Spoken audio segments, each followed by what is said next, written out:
in from Eric Biggs, everybody. Yeah, I just celebrated my 1-year wedding anniversary. Yes, it's very nice. It's nice knowing you can still trick white women into making bad decisions. Like, my wife looked me dead in the eyes and said, our lower credit score sounds great. Who doesn't want to live in a house that has wheels on it? That sounds fun. Yeah. The worst part about it is I got married young, so you get a lot of bad advice when you ever get married young. Like, have you ever just been about to black out at a bar? You just have some old guy sit next to you and he goes, don't do it.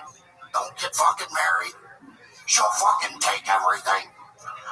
You just gotta look at him and go, I live in a trailer. I have nothing. Nothing can be taken. You can't split shit in half. Okay, perfect. It was better. That was better than your first minute. Makes me wonder if I gave you another minute, if that would be better than that minute. So you live in a trailer? No, sir. Did you in Missouri? No. My parents were way too successful for my life to have turned out this way. Wow, incredible. What do your parents do for work? IT and a school teacher, middle school. Amazing. And what do they think about you attempting stand-up comedy? Oh, they wish I made different decisions. Did they like that you're an insurance salesman? Yeah. My mom every time goes, it's okay, you can back out. None of them know you do this. It's okay. Hell yeah. All right. And so, what else about you, Eric? What would we find interesting about your entire life? Because you're not really white trash, but you're from Missouri. kind of like a you have an American Pie kind of family. Yeah. But yet you kind of dress like Jelly Roll. Well, yeah. Yeah, this is what happens whenever you go to a Bass Pro and go, yeah, that looks classy, you know? Yeah. A $35 t-shirt will look cool on stage, you know? Yeah, you know you could buy a pair of overalls at the same price? Well, I didn't know that until tonight. What was it, giant silent blob? Yeah. So what else about your life? You ever have anything crazy happen? You have any other special skills or talents? You seem like the kind of guy that wins at like a vape competition or something. No. I smoke cigarettes like an adult. I'd never vape. What am I, a coward pussy? No, I don't know. I think I got into comedy it's usually everyone comes from like a broken home or your dad beat the shit out of you or whatever. I didn't have that. I had a very normal family. I even had like my brother, very cool, very supportive. I think that he saw I wanted to be a comedian, so he decided, I'm going to give this kid some trauma. So he died in a drunk driving accident to just really get me going. Party time. We all love a dead brother drunk driving story. A lot of tales of drunken driving here tonight. A reminder: we do not endorse that in the Kill Tony universe. Do not drink and drive. Absolutely. All right. Will you eat and drive? Yeah. Seems like it would be equally as dangerous. It's a problem. Got blacked out a couple times. Hell yeah. See the pizzeria lights and you're like, I gotta go. All right. On my way out. All right, Eric, we're going to keep it moving. Fun times. Sign up again. Keep writing. Prove your parents wrong.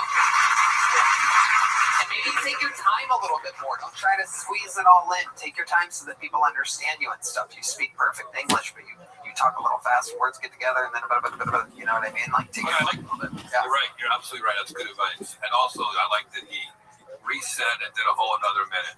Yeah, you did it. Good. Yeah, that's good. Eric Biggs. All right. Oh my goodness. This is one of those special moments where someone very talented signed up for the show. Ladies and gentlemen, this guy, I grew up in comedy with him. We were door guys together at the Comedy Store. He's been a paid regular at the Comedy Store longer than I have. Ladies and gentlemen, it's a very cerebral palsy episode of Kill Tony. We already had Martin Phillips, but this is the OG from the Comedy Store, now lives in Austin. One of the funniest people out there. Make some noise for Davey Wester, everybody. Davey Wester, make some noise for my colleague. Yeah! You guys have had rednecks and cerebral palsy people. You've never had it blended together, you fucking cocksuckers. Some of you assholes are going to ask me how to spell it, but I don't know shit about cerebral palsy, so I'll just make up shit. they'll be like, what is cerebral palsy? I'll tell you, superpowers are large, tallywhacker, cocksucker. That's people, like, when people ask me how to spell it, because everybody's inquisitive as fuck, does it look like I ever want to fucking spelling bee ever in my lifetime? I went to alternative high school. We had law mowing as a course, fucking dickhead, because they knew I was gonna fucking go to court sometime in my life. I don't know, man. Like, some of you have jobs that you dream about hitting a telephone pole. As you go to work, you're like, man, I got 6 days of PTO, and I could just take this fucking light pole right now. If I have to talk to Al one more time about his mental health, fuck him. Keep going, baby. Just keep going for a bit. Keep going. Yeah, I'm gonna keep going. Just keep going. You know how you know it's a shitty job? When they tell you it's like your fate. Boy, my family, my uncle is King Tweaker that steals kid bikes on Tuesday. All right? If you ever talk to my uncle with a Batman RV and you'd be like, hey, Dave, why don't you get your life together? He'll tell you he's fighting capitalism. And I think Batman lost it because he's fucking homeless. So that's...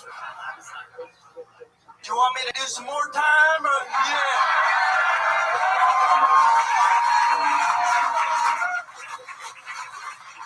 I don't know, man. Like, where I grew up, people didn't really know I had cerebral palsy because I'm from a town where people watch parallel parking. And, yeah.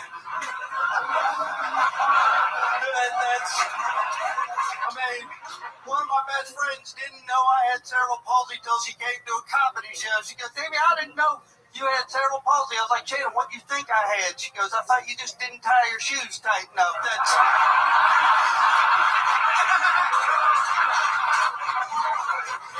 There, you killed tonight, man. Oh, my God. What's up, boy? I love it. See you, my man. Good to see you. This is what I love about this show, is that sometimes you pull out someone that's a real white trash, not like the fucking assholes fucking with the Bass Pros. I heard that little fucking... I wanted to fuck him, Tony. Don't take my 77 Fleetwood away from me, you son of a bitch. Like... I feel like cerebral palsy is like number 8 on the list of shit that's fucked up about you. Like, yeah, not even a I mean, piece of it, right? Yeah, there's a lot of fucked up shit about me right now. That's why I'm on probation right now. You are? Yeah, well, so, I decided to I was up in Minnesota, and I went to go sit in my car because I was a little drunk, and then I had 9 cops arrest me. And like when you're getting arrested, Jeff, don't have the fuck it button in your head, because I had a pocket full of mushrooms in my pocket, and I decided I was going to eat them right in front of the fucking cop. If I'm going to detox, I'm going in there high. That's... Might as well enjoy it. Yeah. It's a master class, Wow. Davey Wester. Look, Davey, you have your buttons mismatched. You have your... Yeah, that is Why don't you go fuck your AI robot?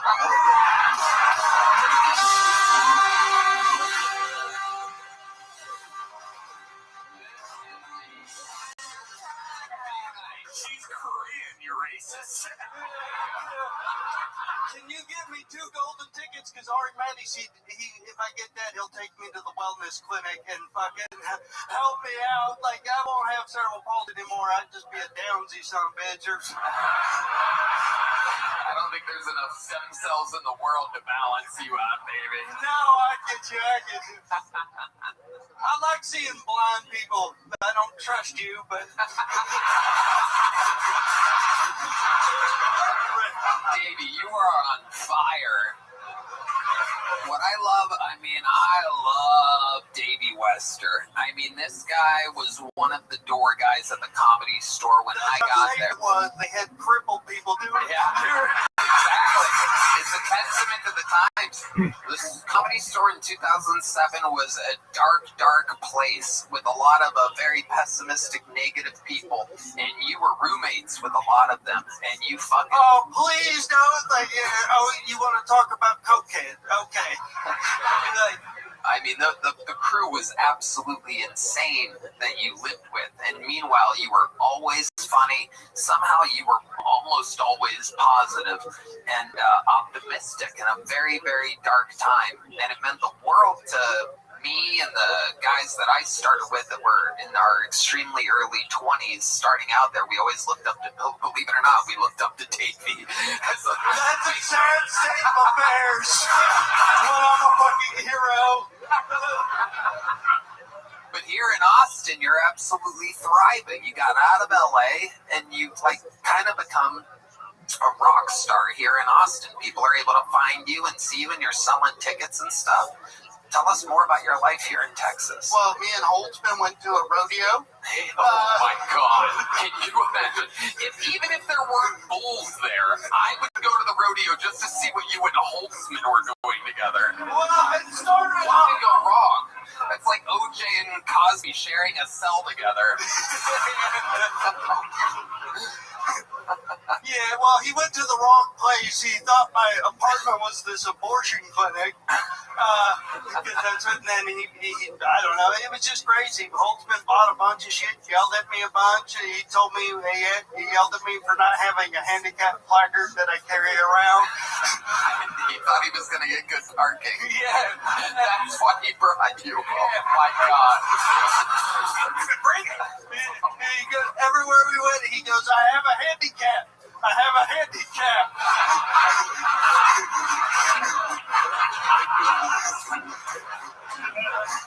Oh my God.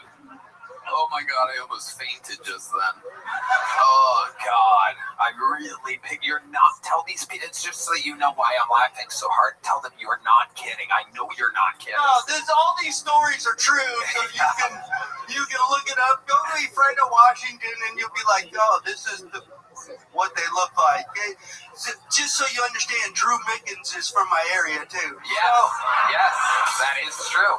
Anytime I see somebody, and I've blown a few people's minds like this, I'll be like, where are you from? They're like, the state of Washington. And if I notice that their eyes are ever not aligned, like if they have one eye here and one eye there, I'll be like, you from near Euphrates? And they're like, how do you know that? It always blows their minds. But they just have to keep an eye on offset eyes from Washington. Yeah, you just have to, you have to understand there's a nuclear plant, okay? Yeah.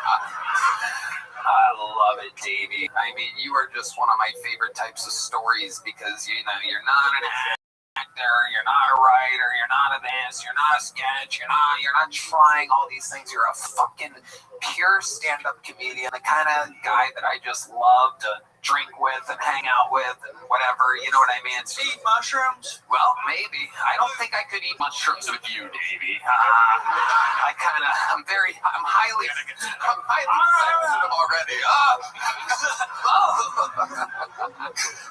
The buttons thing alone would fuck me up the entire time. You know what? I'm trying. First thing I would do is I'd be like, Davey, get over here. Let me fix this for you. Take off his clothes. I got a pair of overalls. It was very cheap. No, I tried the overall thing. That didn't really work out for me. What happened? Well, yeah, when you don't button those correctly, everything comes out. Yeah, and I'm fine with that. Davey, if you're in town, I would love to have you on the Secret Show Thursday. You are the fucking man, Davey Webster, and now the world knows about it. So cool that you signed up for this show. Amazing. What an honor that you signed up for my crazy show. One more time for Davey Webster, everybody. He's been doing comedy like at least 20 years. One of the first people I ever met in LA. He's the man. He's the man. The original fucking cerebral palsy, fucking super powerful comedian. Cleanser, Heidi. Yeah, the sage of the room to get your penises out from inside of you after staring at Davey Weston for 10 minutes. Here's the lovely Heidi here to reset your testosterone levels, everybody. Go to HeidiRegina.com. It's all good. Oh, you got it. Okay. There's a 50-50 shot on it. How about one more time for the lovely Heidi, everybody? All right, back to the book of gentlemen, your next bucket pool goes by the name of Victoria Lang. Victoria Lang, the third female of the night. So I'm a pole dancer, and when I say that, a lot of people think that means stripper, and I'm not. But if I was, I would have a really cool name, like Miss Honey Bun.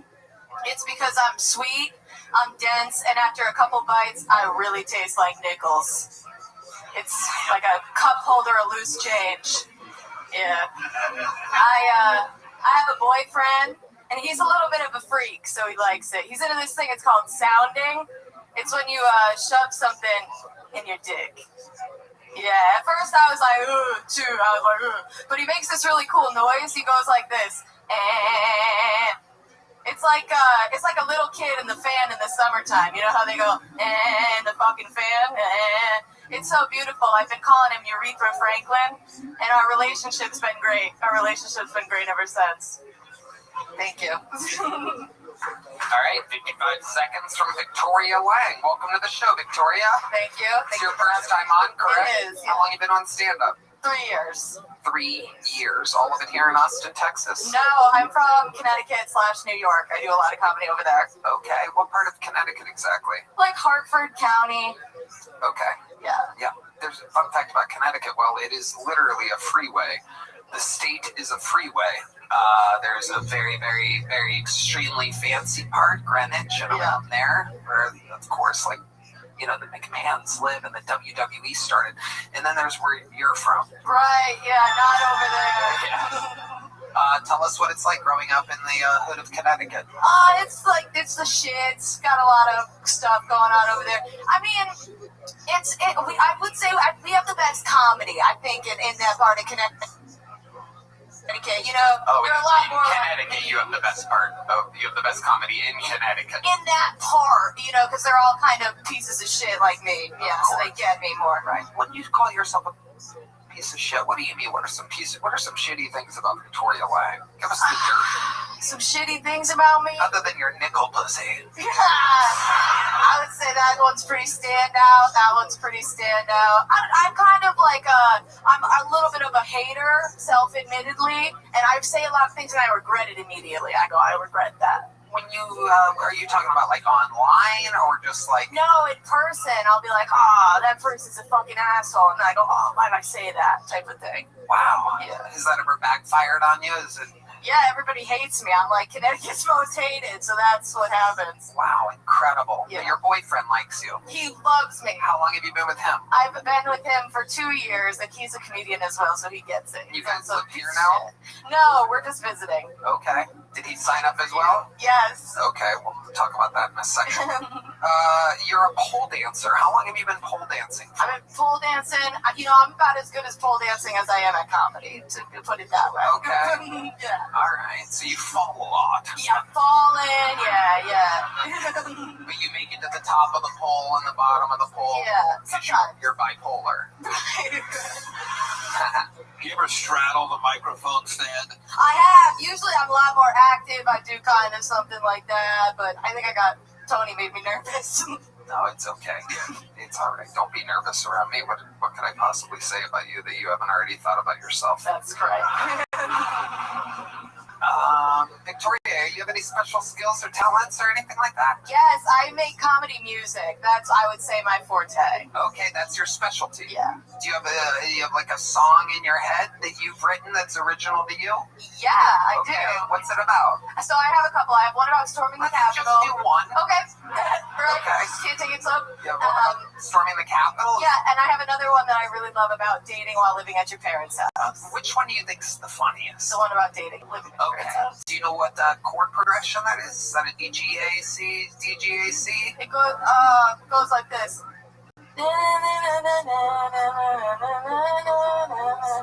Something like that. Okay. I feel like if you play me kind of like a beat, like I can like follow it type Yeah, of thing. they got you. Yeah. What's the beat that you like? Boom. It was like this. Boom. Here she is, ladies and gentlemen, Victoria Lang, everybody. Here we go. First spotlight, Perfect, thank you. All right, here we go. I woke up today in the pink room. In the pink room that I grew up in, my mom takes out the trash like she always does. I check my phone. I got a text. The text is from my mom, even though she just left. It says at least one of us is getting some. Oh my God, my mom saw the condom in the trash, but that's what happens when you're living at your mom's house. There is a feeling you can't hide when your mom's seen your boyfriend's right inside. But there's really nothing I can do when our economy is in the tubes. And maybe one day we'll live in a studio apartment, but till then it'll be us. And also my mom, cause this is her house. Oh, you want me to go? I woke up today in the blue room that I grew up in. My mom wakes me up for work like she always does. I usually text when I have a girl over, but last night was different, I guess. My mom walks in to see my dick getting sucked.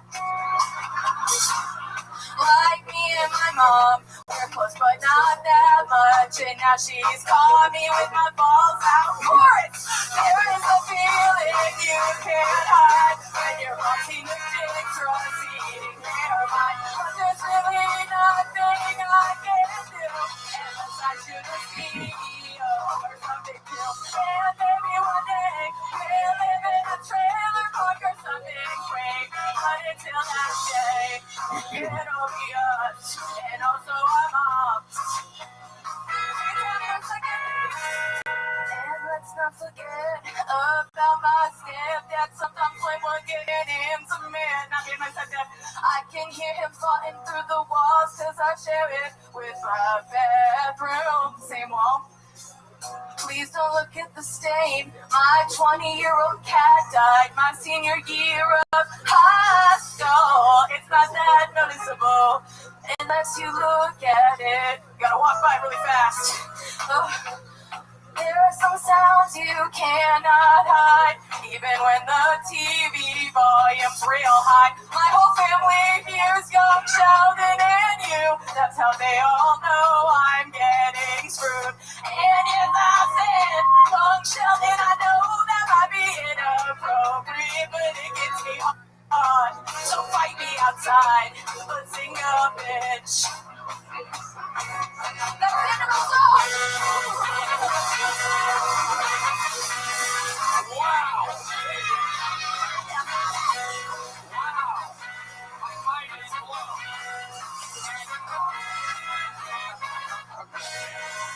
Maybe I'm looking to see if you can look at the secret show. Wow! Victoria Lang! I gotta tell ya, I did not see that coming. That was actually like a good song, not a comedy song. That was just a good song. Yeah, it was an actually good song. Thank you, I wrote it. That's amazing. And I love how you directed the band. I mean, this is that type of band that if you give them a thing, they are right there. They feel the energies and just roll with it. And I've never actually seen anyone conduct them. Thank you. I have that lighter. They followed every single one of your leads. It was incredible. Thank You're you so so ADD. much. You're talking about a lighter that's on the table right now. Piece of shit. It's incredible. Absolutely amazing, Victoria. Comedy music is definitely your thing. Thank you. Do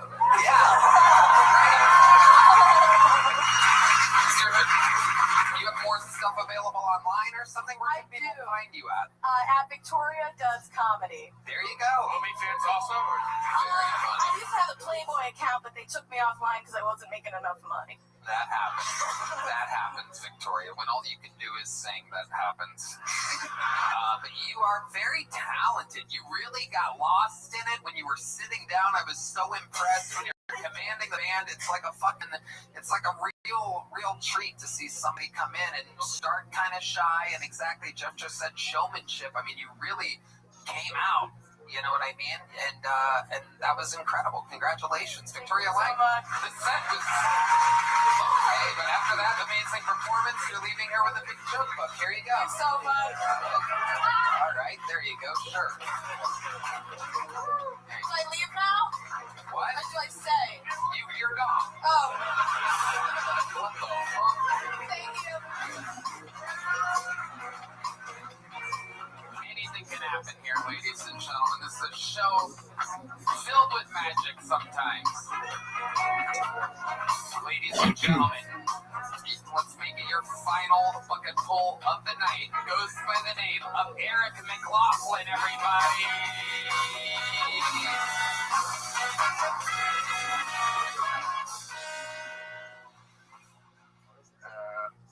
I was at the airport yesterday. I was thinking you could just point at anybody in here and yell, "That guy has a bomb in his ass," and they kind of have to check that guy's ass, right?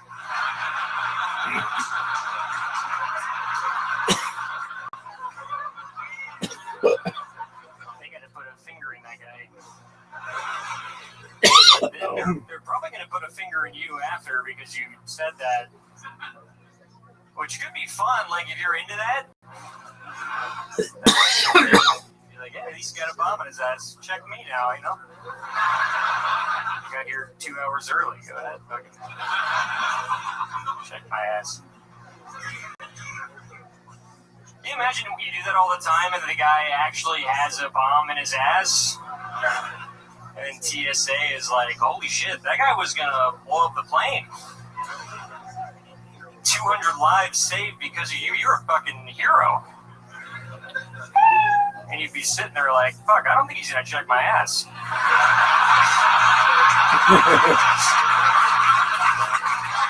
That's funny. What a set from beginning to end. Eric McLaughlin. Hello. Welcome, my friend. Very funny. How long have you been on stand-up? It's about a year and a half. Wow. Incredible. Where at? Here I'm a local. Yeah. Born and raised in Austin. Well, no, I've been on the show before. I moved here when I was like 12. Wait, what? I moved here when I was 12 years old. Oh, got it. Yeah, sorry. I thought you said you were on the show when you were 12. Yeah. Um, No, not that. amazing. Okay. Where were you at before you were 12? Just out of I was in California. Okay. Yeah, San Jose. Nice. How old are you now? I'm 32. 32. Okay. What do you do for work? I sell mortgages, kind of. Right. Kind of. Well, I mean, I'm not very good at it, so I've been doing like TikTok and Facebook and like content creation kind of lately. But How's that going? Good? Is that profitable? yeah, it's good. I mean, it's okay. Yeah, it's I fun. love this Good. song. I enjoy it. Cool. What else do you do content-wise? I do movie reviews mostly right now. Kind of like a big thing. Nice. Yeah. Can I have a cigarette? Sure. Yeah. Yeah. Why not? I'm not going to give you a lighter, but you can have a cigarette. No, I'm kidding. What's a movie you've seen lately that was good? I watched Batman Begins last night. It's great. I mean, that's a 91, 93? No, it was 2005 with What? Batman Begins? Christian Are you- Bale. Batman Begins, 2005. I lose it. Maybe it's like a fucking, it's like a I mean, I saw it last night. Berenstein Bears thing. Look it up for me. I thought Batman Begins was the Tim Burton one, but maybe that's just Batman, huh? Batman Begins. Returns. Yeah, I guess so. Batman Begins. Oh yeah, there it is, 2005. Okay, well, what'd you think about the 2005 classic Batman Begins? The unforgettable Batman Begins, often confused for Danny DeVito as the Penguin. It's good. It's pretty good. What a review! Yeah. Amazing. Yeah. I saw one very recently called Heel. Let's see a crazy movie called. Go see Heel, H-E-E-L on Amazon. It's Heel? Yeah, Is that a new movie? it is a new movie. It's about a guy who gets trashed, really big party boy, and he gets taken hostage, put in somebody's basement, and I won't give anything else away, but it's a very interesting movie. Interesting. That's cool. Yeah, I'll put it on the list. I recommend Flow. There's not one word in the whole entire movie. Flow? Yeah. Do you like any of the Oscar picks? Marty Supreme? No, that's all fucking absolute dog shit. Oh, really? Beyond all dog shit. We're not. Yeah, we don't play that. Yeah, we can move on. But I will give one more for those of you that can handle subtitles. I know that's not a lot of the Kill Tony fan base, but if you can, check out a movie on Amazon called The Coffee Table if you want your heart to beat out of your fucking chest. Oh, there's one person that knows about it out there. One real fucking freak out there. Yeah, all right. It's a crazy movie. Gotta watch that one. Coffee Table? Yeah, The Coffee Table. Okay, yeah, that's on the list. Yeah, thank you. Yeah, absolutely. What is your favorite movie that you've seen that you've reviewed that blew your mind? A newer movie? To be honest, like I feel like new movies kind of suck. I saw Castaway the other day. That was just amazing.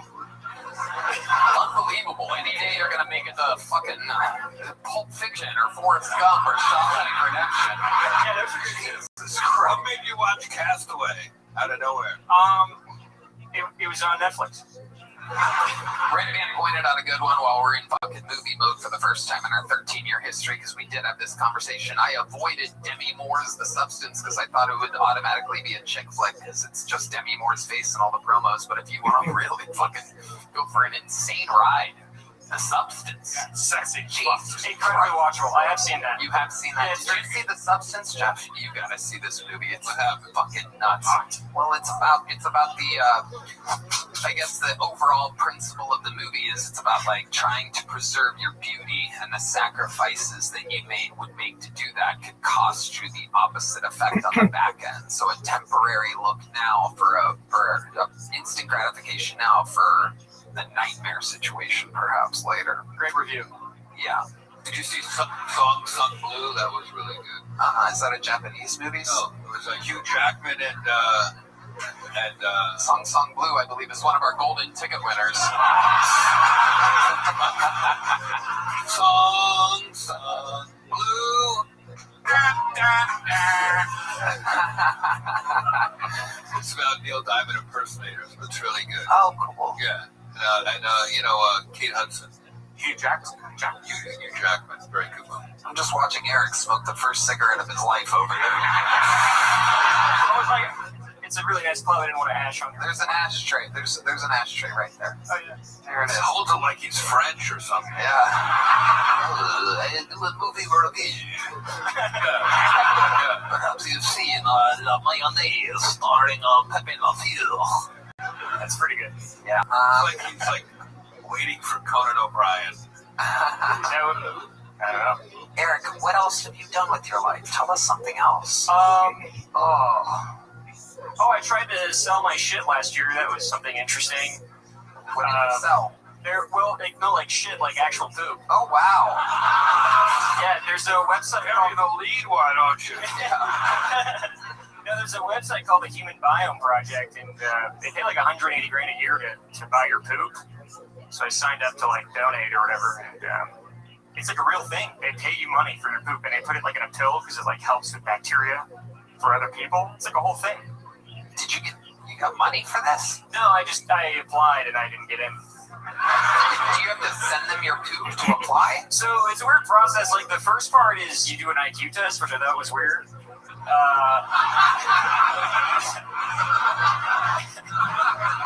I passed that, thank God. And then the next part, you send them photos. That's where I failed because I had diarrhea on the last day. So. Yeah. It's like Crohn's disease or something like that. No, I don't have that. No, it's for Crohn's disease. Oh yeah, maybe. I just wanted the money. Yeah. Amazing. Yeah. So, other than selling shit, what else have you done with your life, Eric? My band's like new merch idea. That's corny. Another poop joke. Red Man, our senior poop correspondent. Yeah. Eric, tell us one more fun fact about your life.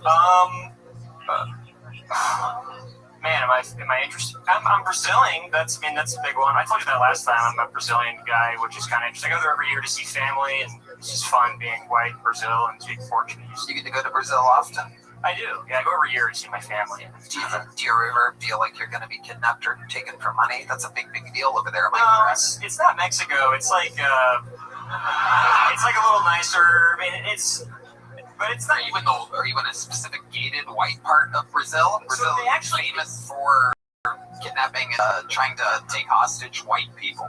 No, there are places like that in Brazil. Yeah, it's called Brazil. That's the place in Brazil in which that's a thing. What are you, the head of tourism over there or something? Hey, I'm just trying to represent Brazil. But it is the second most dangerous country on the planet, right behind Afghanistan. Wow, there it is. Yeah, it's not Mexico. You're right. You're right. It is dangerous, but they separate people, which is bad. But also, I mean, I'm in the nicer parts, which is good. There you go. I had a feeling. It took a while to get there, but there it is. Yeah. I don't know what you're talking about, Tony. Brazil is so nice. Yeah, you're right. All right. What's your dating life like? Not really dating. I mean, I get into apps every now and then. I kind of hit around and see what's up, but I'm not really like actively getting out there. What about you? Last way to change the subject there. Last date you went on, what was that like? It wasn't really a date. She just sort of came over, which was cool. That was fun. But that was around September. That was the last time. She just hit me up. She was drunk. She was like, "What are you doing?" And she was like, "Do you want to go out?" And I'm like, "No, I'm at home watching a movie." And she was like, "Well." Wow, Batman Begins. Here's a medium-sized joke, but it's all I have left. There you go. All right. Eric McLaughlin. Actually, switch that up. They'll give you a big joke book on your way out. Give them a big one. Trade that medium for a big. All right. Since we were running a little ahead of time, ladies and gentlemen, I decided for one last bucketful, We're going to for Jonathan Jerrigan. We'll make this one quick no matter what happens. We got to keep it moving. Jonathan Jerrigan is your final bucketful of the night. What's going on? Anybody ever change your entire personality because of a TV show? I had to stop wearing my glasses because of that one show. Dahmer.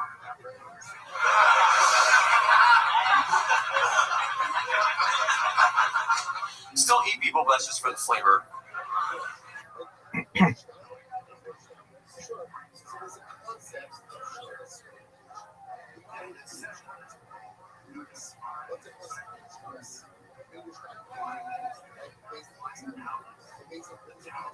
But I'm actually not a comedian. I'm just here to announce my candidacy for mayor of the friend zone.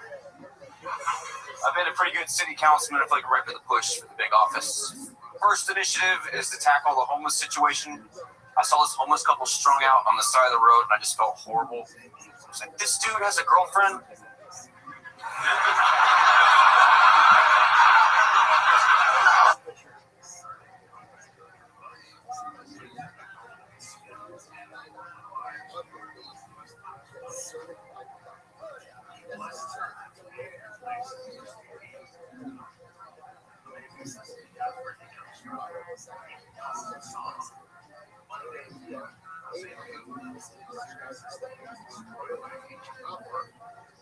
What the hell am I doing wrong? It's my fault, though. I don't have the most commanding personality. If I were like in a biker gang, it'd be Sons of Applebee's. Like, going out on a date with me is so cold, it's how it feels to chew 5 gum. We'll send it there. Thank you very much. I'm Jonathan Jerrigan. There it is. Solid set from Jonathan Jerrigan. Welcome to the show, Jonathan. Who's Jerrigan? Close enough. It's what? Jerrigan? Jernigan. Okay. That's the net. Your ends look like ours. Yeah. All right. There you go. Jonathan Jernigan. So, Jonathan, What's up? where are you from? Houston. How long have you been doing stand-up? Would it be 8 years in August? Okay. Cool. And How long have you been named Jernigan? For my whole life. what are the Jernigans like? What are your parents like? Well, my dad was an ex-hippie, and then my mom is unfortunately no longer with us. What happened to Mom? Oh, she had cancer. Hell yeah. I kept pointing the TV remote at her. That'll do it. That'll do it. So when you say your dad's an ex-hippie, what do you mean exactly? Well, like, he used to have like really long hair and play chess, but now he doesn't. What made him kind of snap out of it, you think? My mom died. All right.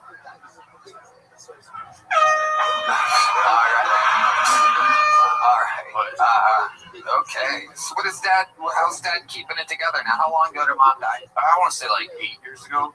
Okay. Has your dad moved on? Has he gotten a new lady yet? No, but we're trying to get him to move on, but It's tough.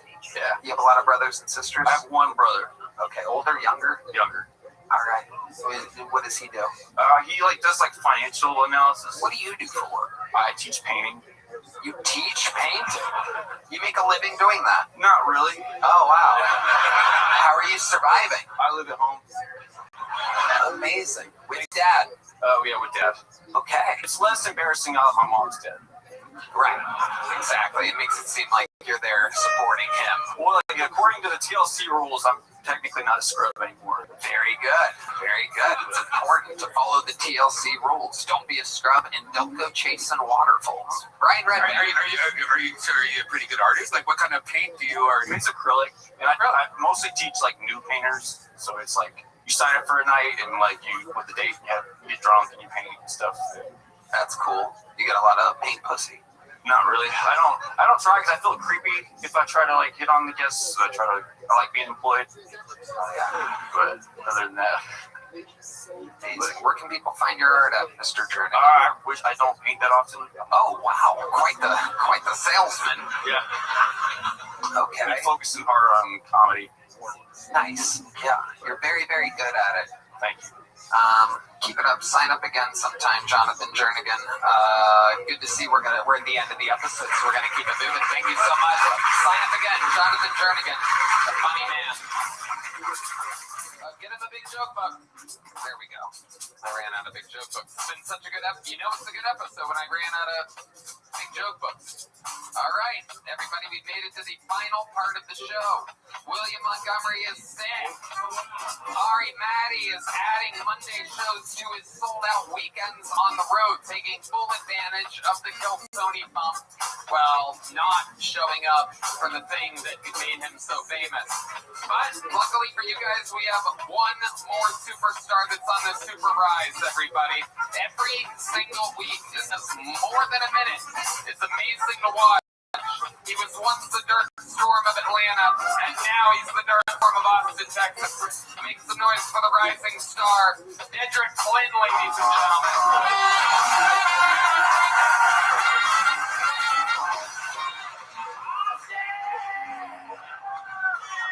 Honestly, I'm not gonna lie to y'all. I got some beef for Austin, Texas. I don't want to be the Dr. Storm of Austin, Texas no more.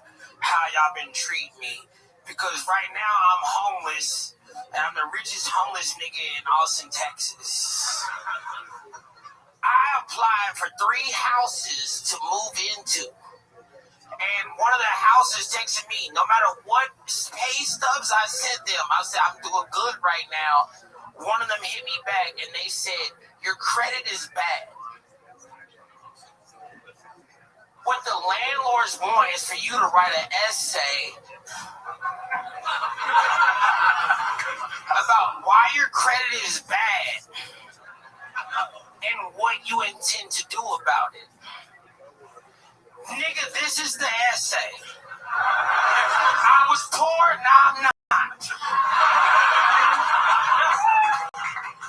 That's why I moved here, bitch. Did you look at anything? Did you Google me at all? I was homeless before, and now I'm not. But you want me to write it? Nigga, that feel like slavery to me. You want me to write you an essay about why I was poor and why my... Nigga, credit wasn't real, and it's still not to me. I don't need credit. I'm making the money. But they want me to write them an essay. That shit is what the fuck is Austin, Texas doing? You want me to write you an essay so I can stay in a house you don't want to live in no more? You want me to live in there and then pay you money to live? That shit, actually, let me be homeless. Let me be homeless, because honestly, I miss my homeless dick package that I used to give women. I used to fuck good as fuck when I was homeless. I was a better boyfriend when I was homeless. Because you had to fuck a girl so good that she go to sleep. I've been using rich nigga dick for fucking 6 months. Which is mostly like, I'm too tired, I just did. A nigga that ain't got nowhere to go. I'm gonna fuck you whenever the fuck you want to. I'm doing moves I never even thought possible. Leg up, sideways. I want to get back to that package. You ain't hurting my feelings. I was a better boyfriend when I was homeless. I learned how to fold a fitted blanket when I was homeless. I learned how to fold clothes when I was homeless. Normally, I just wash clothes, I put them on bed, and then I sleep on it because my bed is too hard. That's my time. I love y'all. Dedrick Flynn, ladies and gentlemen. Deep and true. It's some insight into the true life of Dedrick Flynn. That shit hurt my... I thought, because I was in Texas, right? And I was a Kill Tony... That's what I put on the application. Kill Tony regular. Let me in. Yeah. I'm making enough money to buy the house. Yeah. But they told me my credit was too bad, and they wanted to... Nigga, I've never written an essay for pussy. You want me to write an essay so I can live in your house? Fuck Austin, Texas right now. Did they know, well, I guess your name on the application was Dedrick. So, you think it has anything to do with the possibility that perhaps you were... No, Dedrick is a German name. German chocolate. Yeah, They said I put Dedrick Flynn on there, and I thought they would just Google me and be like, that's okay. Yeah. Well, we found out recently he called it a heavy debit card. You don't even have a credit card, too. No, I have a heavy debit card right now, Red. White Dad, don't treat me like this in front of the fucking credit card. White Dad, I did everything I could not to... Also, to ask me why I was poor before, as if you never heard a rap song, that's what happened. I just... Listen to Gucci, listen to fucking Young Dolph, listen to fucking Meek Mill. I was poor and now I'm not. That's the end of it. That's every rap song that started. Why you act like this is the first time you've ever heard of a black person making his dreams come true? Dedrick, this is true. Have you been selling... The chains are looking a little tight tonight. Have you been selling links of your gold chains for the down payment of this house? It's starting to look like you're a bull or something like that. You already look like you know. Stray dog. You look like... I went back to being a straight dog. All I do is push-ups. I'm a pit bull. Like, I'm a good boy, but I'm a bad dog. You know that, Tony. Absolutely. Like, I'm a good boy. Everybody loves, they want to pet me, but I'll bite a kid. That is true. How dare... What the fuck? I have so much gold. Is this house that you're applying to, does it happen to be a dog house, Dedrick? It's not even nice. It's not even nice. How dare you ask me to write an essay? Has anybody in this audience ever written an essay to rent a place? There are a couple other black people out there, I see. They all raise their hands. They're all back here. Steam ass. Don't play with me. I'm trying to hurry up. Either play it or don't. Dedrick, what else is going on in life? Anything else? I just want to say right now that officially I'm the Dark Storm of Chicago. I just sold out 4 shows out of 5 in Chicago, and I had a fucking great time out there. That was fucking fantastic. The Zanies, oh man. Yeah, Zanies, they were ripping. So much fun. They told me they sold the most alcohol they've ever sold in the last 3 years for my 5 show. Little fun fact about Zanies, I've headlined there probably somewhere 6, 7, 8, 9, 10 times or whatever, but at one point I opened up there for Jeffrey Ross. I was just Jeffrey Ross, a measly opener. yeah, they looked at me while I'm looking at your fucking. My roommate texted me being like, "Hey, they want an essay." While I'm looking at your photo, I hate touring because every time I go somewhere, you're there, and I can see you watching me.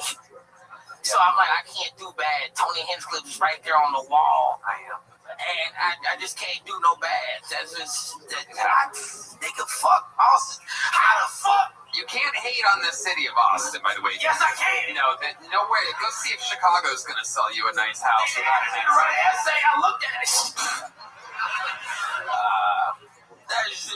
It was 33 degrees outside when I left, and I got here and it was 91. I was like, this is where I'm supposed to be. Pro tip, Dedrick, don't write them an essay. Send them your upcoming schedule. Hey, you can literally get your agents to like compile a thing that says I like, did, what and you're they doing. wanted why my credit score was bad. As if they never heard a dream come true. It's true. It happens. They wanted me to write an essay so they could jack off with their racist ass. Hold on. They wanted to be like, oh, that nigga was poor. Now he living in my house. Create LLC and have the LLC. I have an LLC and ass corporate, man. You help me make it. LLC. Yeah, he's got littler chains. That's the LLC he's got. It's called LLC. Those things are string. Either those are string or your neck is growing in real time. You're having an allergic I'm reaction. to push these niggas online want to fight. Dedrick, we love you. Everybody loves you, Dedrick. The richest homeless man in Austin, ladies and gentlemen. Guys, if you've ever listened to anything I tell you, I implore you, go to Netflix now that the episode is over and watch Take a Banana for the Ride. And without a doubt, as you know, make sure you watch The Roast of Kevin Hart on May 10th live on Netflix. Anything can happen. Maybe someone trips up the stairs or fucking whatever. Throws some shot glass on the ground and glass flies everywhere. It's as live as it gets. On Netflix. It's going to be a lot of fun. Thank you, Kill Tony. Thank you, Redman. Give it up for these incredible musicians tonight. Yeah. Tony, I love you. Thank you. I love you. Letting me be a part of your crazy world. Yeah, I love you. you're the fucking man. One more time for the great Jeff Ross. This episode is brought to you by Shopify, Novus, and ZipRecruiter. Let's check in with a local artist, Chris Rogers, see what he drew. It's Jeff Ross, everybody. Hell yeah. That's absolutely incredible.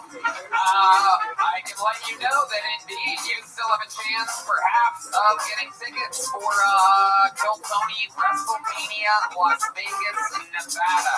It's an absolute incredible hybrid of your favorite the greatest fucking entertainment. Two of your favorite entertainment sources, WWE and KC, all together at once. Madison Square Garden is now on sale for early August in New York City. And we're doing the Intuit Dome. That's May 7th, I do believe. And then the 8th, 9th, 10th, I think it's the 7th, Thursday, May 7th at the Intuit Dome. The week of the Netflix is a joke.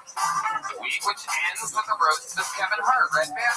San Diego. I'll be there July 9th through 11th. Bringing some friends. AmericanComedyCo.com. Thank you to our sponsors. How about one more time for the best damn band in the land? For Jeff Ross, Take a Banana for the Ride. Right now. Every single one of you, go watch it.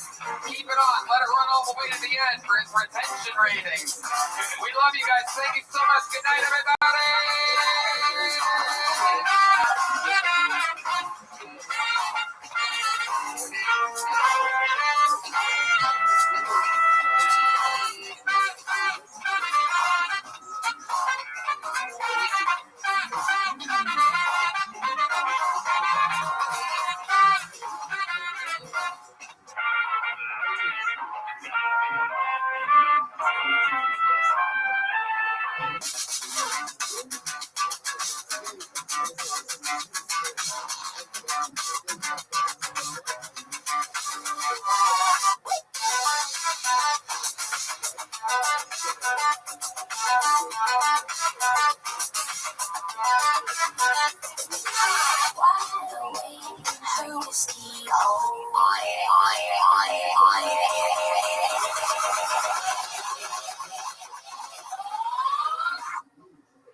Rob Schneider and Donnell Rawlings. Yeah! Donnell Rawlings. I don't want to fucking be here!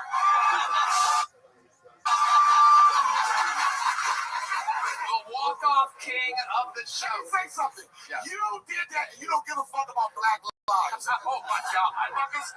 And they've been torturing me for the last fucking 5 years. Yeah. They said that you even came on my podcast and said I was Christopher walking off the show. And these fucking, I love y'all, but y'all assholes at this don't give a fuck. Tell them what else I called you on that episode. Your favorite one. Which one? What did I call you? What? I can't remember. I called you Dave. Oh, no. And this is my friend. He said Dave Chappelle's butt plug. I called Dave Chappelle. What the fuck was that about, Tony? That's a good one. Yeah. That's what we call that. That's a good one right there. Yeah, and I'm telling you, these motherfuckers don't give a fuck about me. Yeah. Why you laughing, nigga? You don't give a fuck about me either, son. Because when you walked off that one time, we have Stop pictures. saying I walked off. I did. Remove myself from the situation. All right, with your feet, therefore it was a walk-off.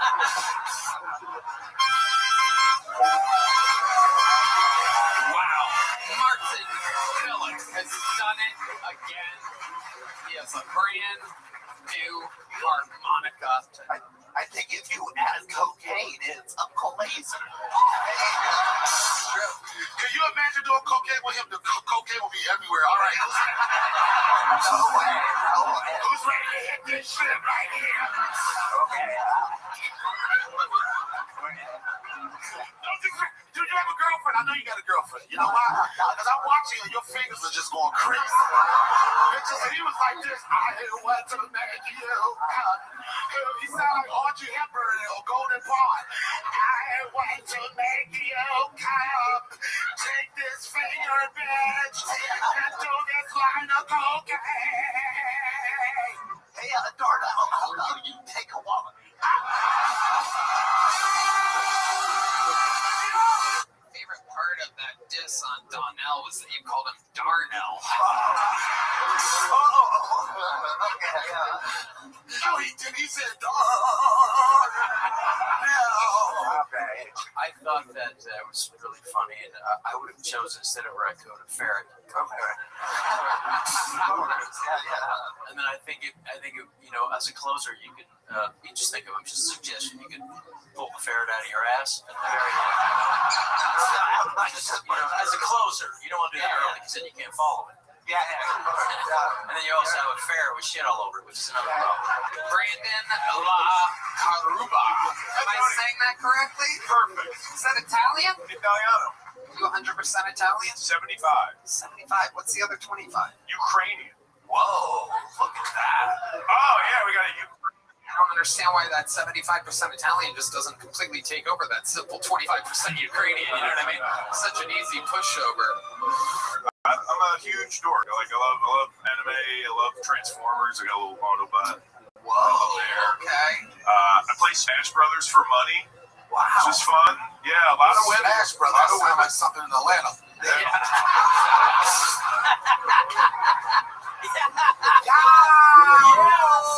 Donnell from 3. Get this ferret out of my ass! We're going to keep it moving right along. This is a minute uninterrupted for Eric Bell, ladies and gentlemen. Eric Bell. Any fans of foreplay in the crowd tonight? Yeah, I like a little bit of foreplay. Guys, ever heard of Irish dirty talk? Yeah? is when you're both in bed, right? And she's already asleep, but you're having trouble getting to sleep. So you tap her gently on the shoulder and say, "Are you awake?" And before she can answer, you're already in. Hey, I also have a version of that for you ladies. Okay? Ladies, if you're in bed with your man, he's falling asleep, but you're awake. You could just lean over to the side table, open the drawer, grab something out of it, tap him on the shoulder and say, "Are you awake?" And before he answers, you're already inside him. Okay, Eric Bell, ladies and gentlemen. Listen, special kind of. I just want to say, I don't think a ferret wants to go in your asshole. First of all, that's one. Two, I don't know if rape jokes are quite back yet, but it's an interesting area that could be opening soon. And you're there early. That's all I'm saying. Very early. I drop off it. I pick up medical specimens such as...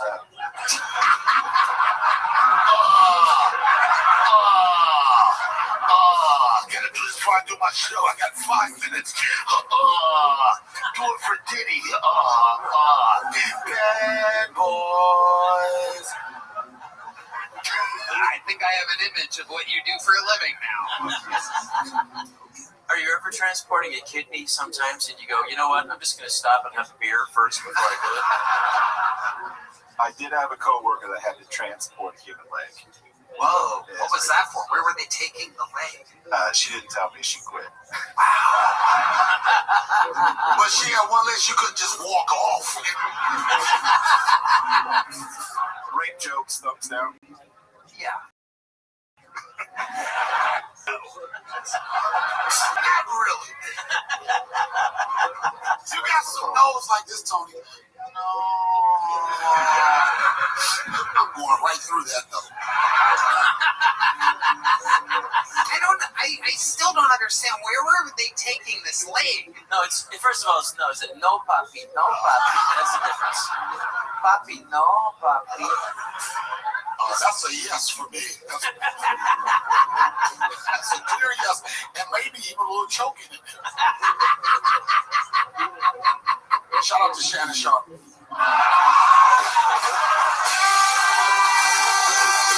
I want to give this guy a little bit of stage time. Make some noise for the Kill Tony debut of Adrian Washington, ladies and gentlemen.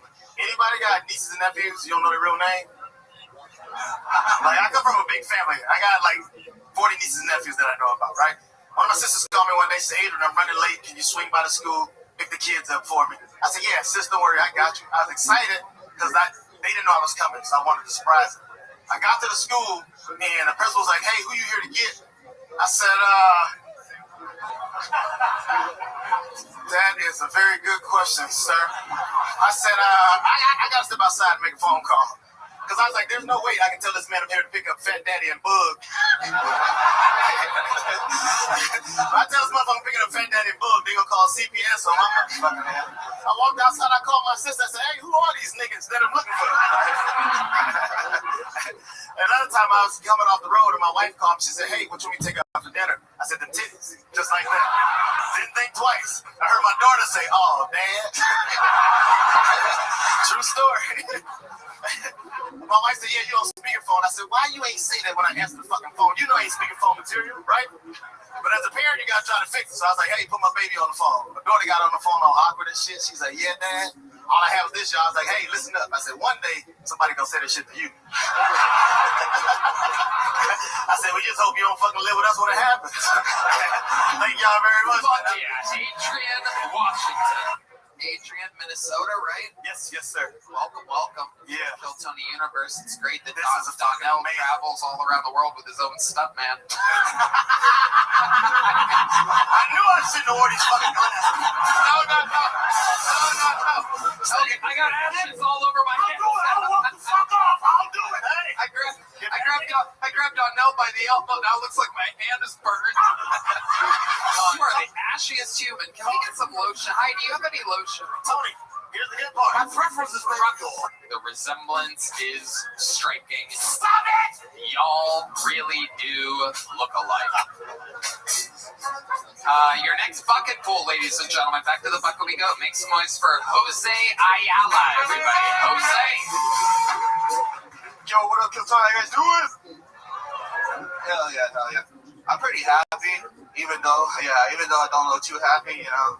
I'm pretty fucking happy, yeah. I've been dating a lot lately, you know. I've been dating a lot of Latinas, you know. You guys fuck with Latinas? Fuck yeah. I date Latinas only, not because I'm a traditional Mexican. I just like the way their mustache tickles my mustache when we kiss.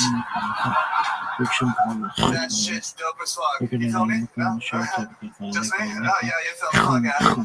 No, yeah, fucking. It reminds me of home, it really does. You feel me? I fucking miss my dad. Yeah, my dad fucking hates me telling that joke. He tells me all the time. He tells me, hey, Jose, can you stop telling that joke? But he tells me in Spanish, so it sounds more passionate, so he goes, well said. Yeah.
Joe Rogan podcast, check it out. The Joe Rogan Experience. Stream all day, Joe Rogan podcast by night, all day. Hey,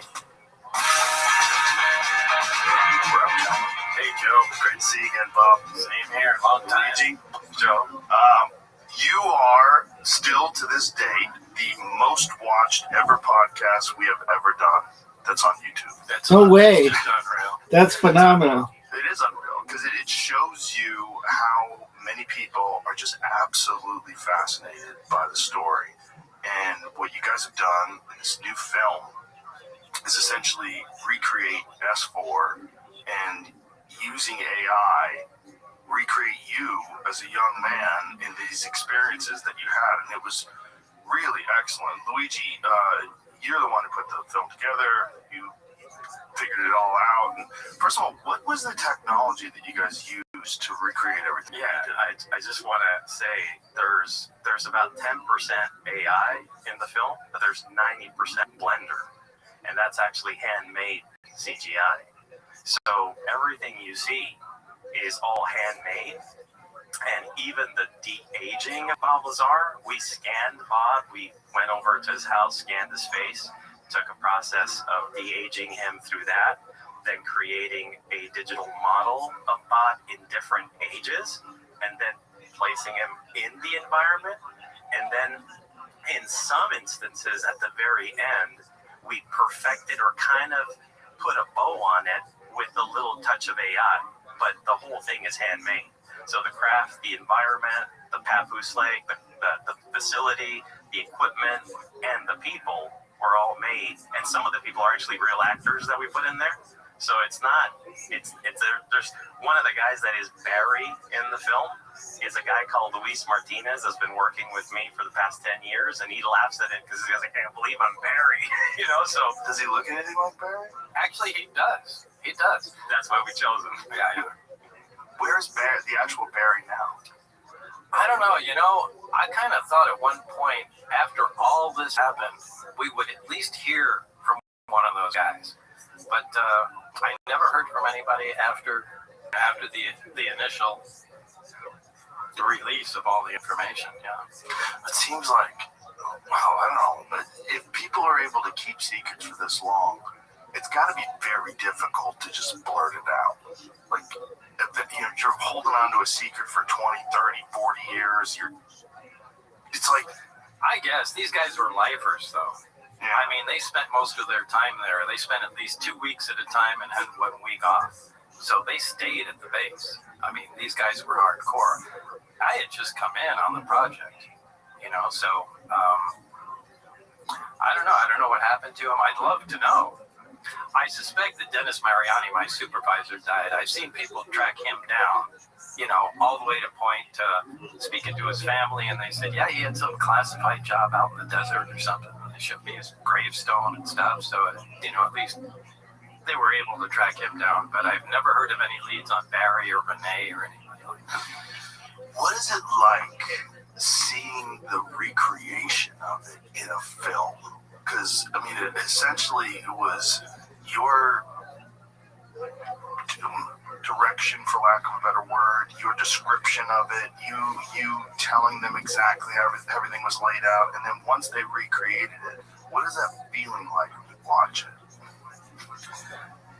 Well, the final product is absolutely mind-blowing because, as I've said to Luigi, it looks like you guys downloaded that out of my brain. I mean, you could describe something 100 times, and until you actually make a picture, it doesn't become clear. But, this took years. I think it was like 5.5 years from when I first met Luigi, and he said, yeah, I can do this. And the quality kept improving to where he started showing me pictures, and I went, Jesus, that's really it. It's not really it. It's really it. And, it blew me away. Later on, he showed me a 3D environment where I could put goggles on and move around inside. I mean, that made the hair stand up on my arms. It was unbelievable. So, I don't know if I could really describe how that made me feel, but it felt like I was teleported back there. And that's when really I developed an admiration for Luigi's talent. I said, I'm behind this, and flew out to Canada a couple times. I didn't have much to do with the film other than, I guess, a couple times going out there and go, oh, no, that's right, that's the wrong color, move this here, do that. And but those guys spent over 3 years working on it, and they never showed me anything. I speak to Luigi, a couple times a month, and he'd always say, oh my God, you won't believe this. I said, show me. No, it's not done yet. So I really didn't get it to see anything till close to the end. But when I did, really, without trying to sound dramatic, it really put tears in my eyes, going, that's it. You did it. Just stop. It's perfect. Well, I had the pleasure of watching the movie with you and sitting there with you. There was a bunch of times in the movie you're like, yeah. You could tell. Yeah. Yeah, I swear I could feel that place. I could feel it watching that movie. It really freaks me out because, as I've said before, it's not like what I saw. It's exactly what I saw. It's perfect. It's just like Luigi was at S4 with a camera. So it worked. It's a very unique documentary in that regard, and watching it with you, seeing you experience this thing, and then me trying to imagine what it's like for you. You're this young scientist who gets brought in on this thing without much explanation, and then all of a sudden you're confronted by this craft. And the way it's broken down in the film, and you get to actually see you viewing this thing and being in the presence of this thing for the first time. It's just, I could just only imagine what that must have been like for you. And it's so weird to watch you watch it again and see your wheels spin. Yeah. What the fuck happened in my life, man? Right. What did they do to me? What did they make me experience? Like, what the hell? Yeah, I really can't fill in the blanks there. It's I I want to just say that there was a time when Bob got angry at me a lot because I wouldn't show him. And he was like, come on, show me. And I said, it's not ready yet. I don't want to show you something. But at a certain point, we had to. And Bob started remembering more stuff. Yeah, that's true. It really made a big difference when he showed me some things, and walking down the corridor here and turn. Oh, stop! Wait, there's another door there. I mean, it was like I was going back into the facility, and really brought. I mean, actually seeing it again really brought some things back that I had completely forgotten about. So that. Well, what's really fascinating is, for people that don't know your story, you came up with a story, you talked to George Knapp, and was it 89? 88, 89, somewhere in there. So, late 80s, you've essentially told the exact same story all these years. And then, within the last, 9-10 years, we've started to get all these reports. There was the New York Times story, there was the Go Fast video and the Fleer video, and all these videos that show a craft that's moving the way you described this sport model moving. Right. Which kind of freaked a lot of people out with the way it rotated and turned. Yeah, it does the belly roll, faces to the bottom towards where it's want to go, and then it takes off. And yeah. It's exactly how you described all those years ago, which is really fucking crazy. Well, that's the way it was. But it's crazy because you had this story way back then, and everybody's like, this guy's just making, this is all cockamamie bullshit. And then you see those videos. Yo, what up, ND Jen? Like, How you living, pimp? wait a minute.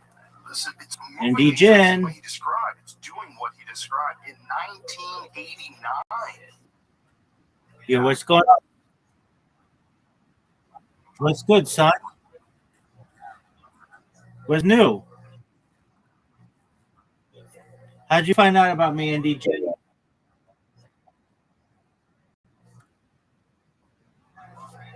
How did you find out about me? Like, how did you find out about me? Did you find out about me from a social media like Discord or TikTok or YouTube? How'd you find out about me?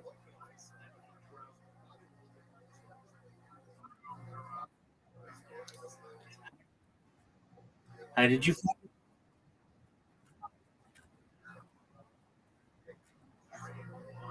Okay, that's tight. Have we spoken before?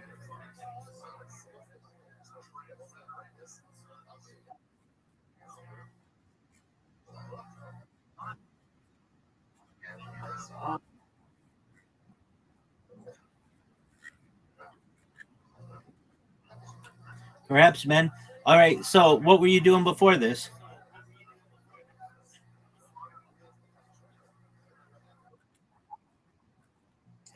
I was organizing my link tree and counting how many live YouTube videos I have.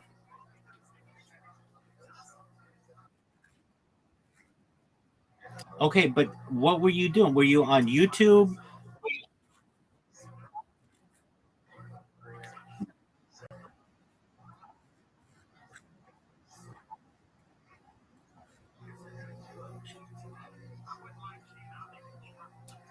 Dog, you've got to. I have nearly 3,000 people in this Discord. I cannot remember how I met every single person.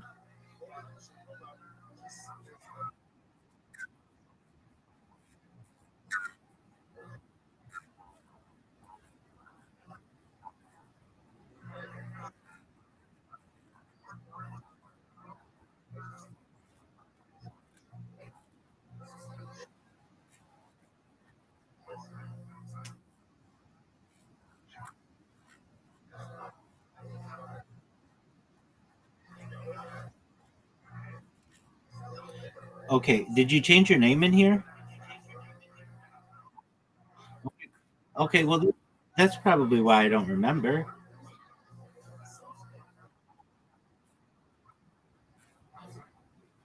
Dog, I don't have a handler. No, I don't. No, I don't. All right, so how's your day going? I'm, I, ne- I, ne- I never added. Oh man, I never added.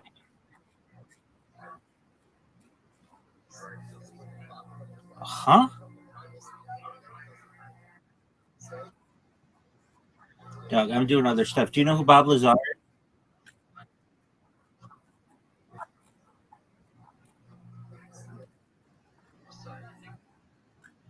Okay, that's okay, Doug. I don't have a hand.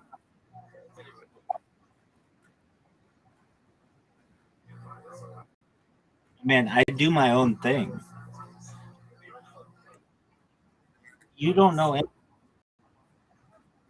Okay, who sent you as my quote unquote handler?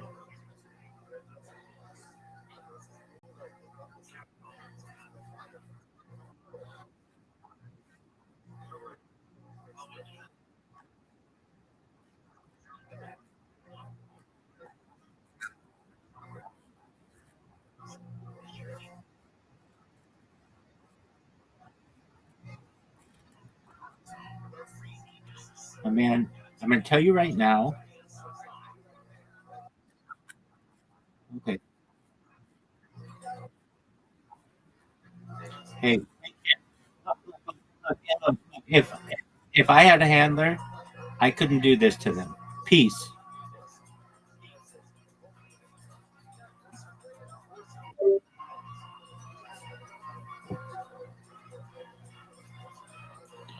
Fucking handler.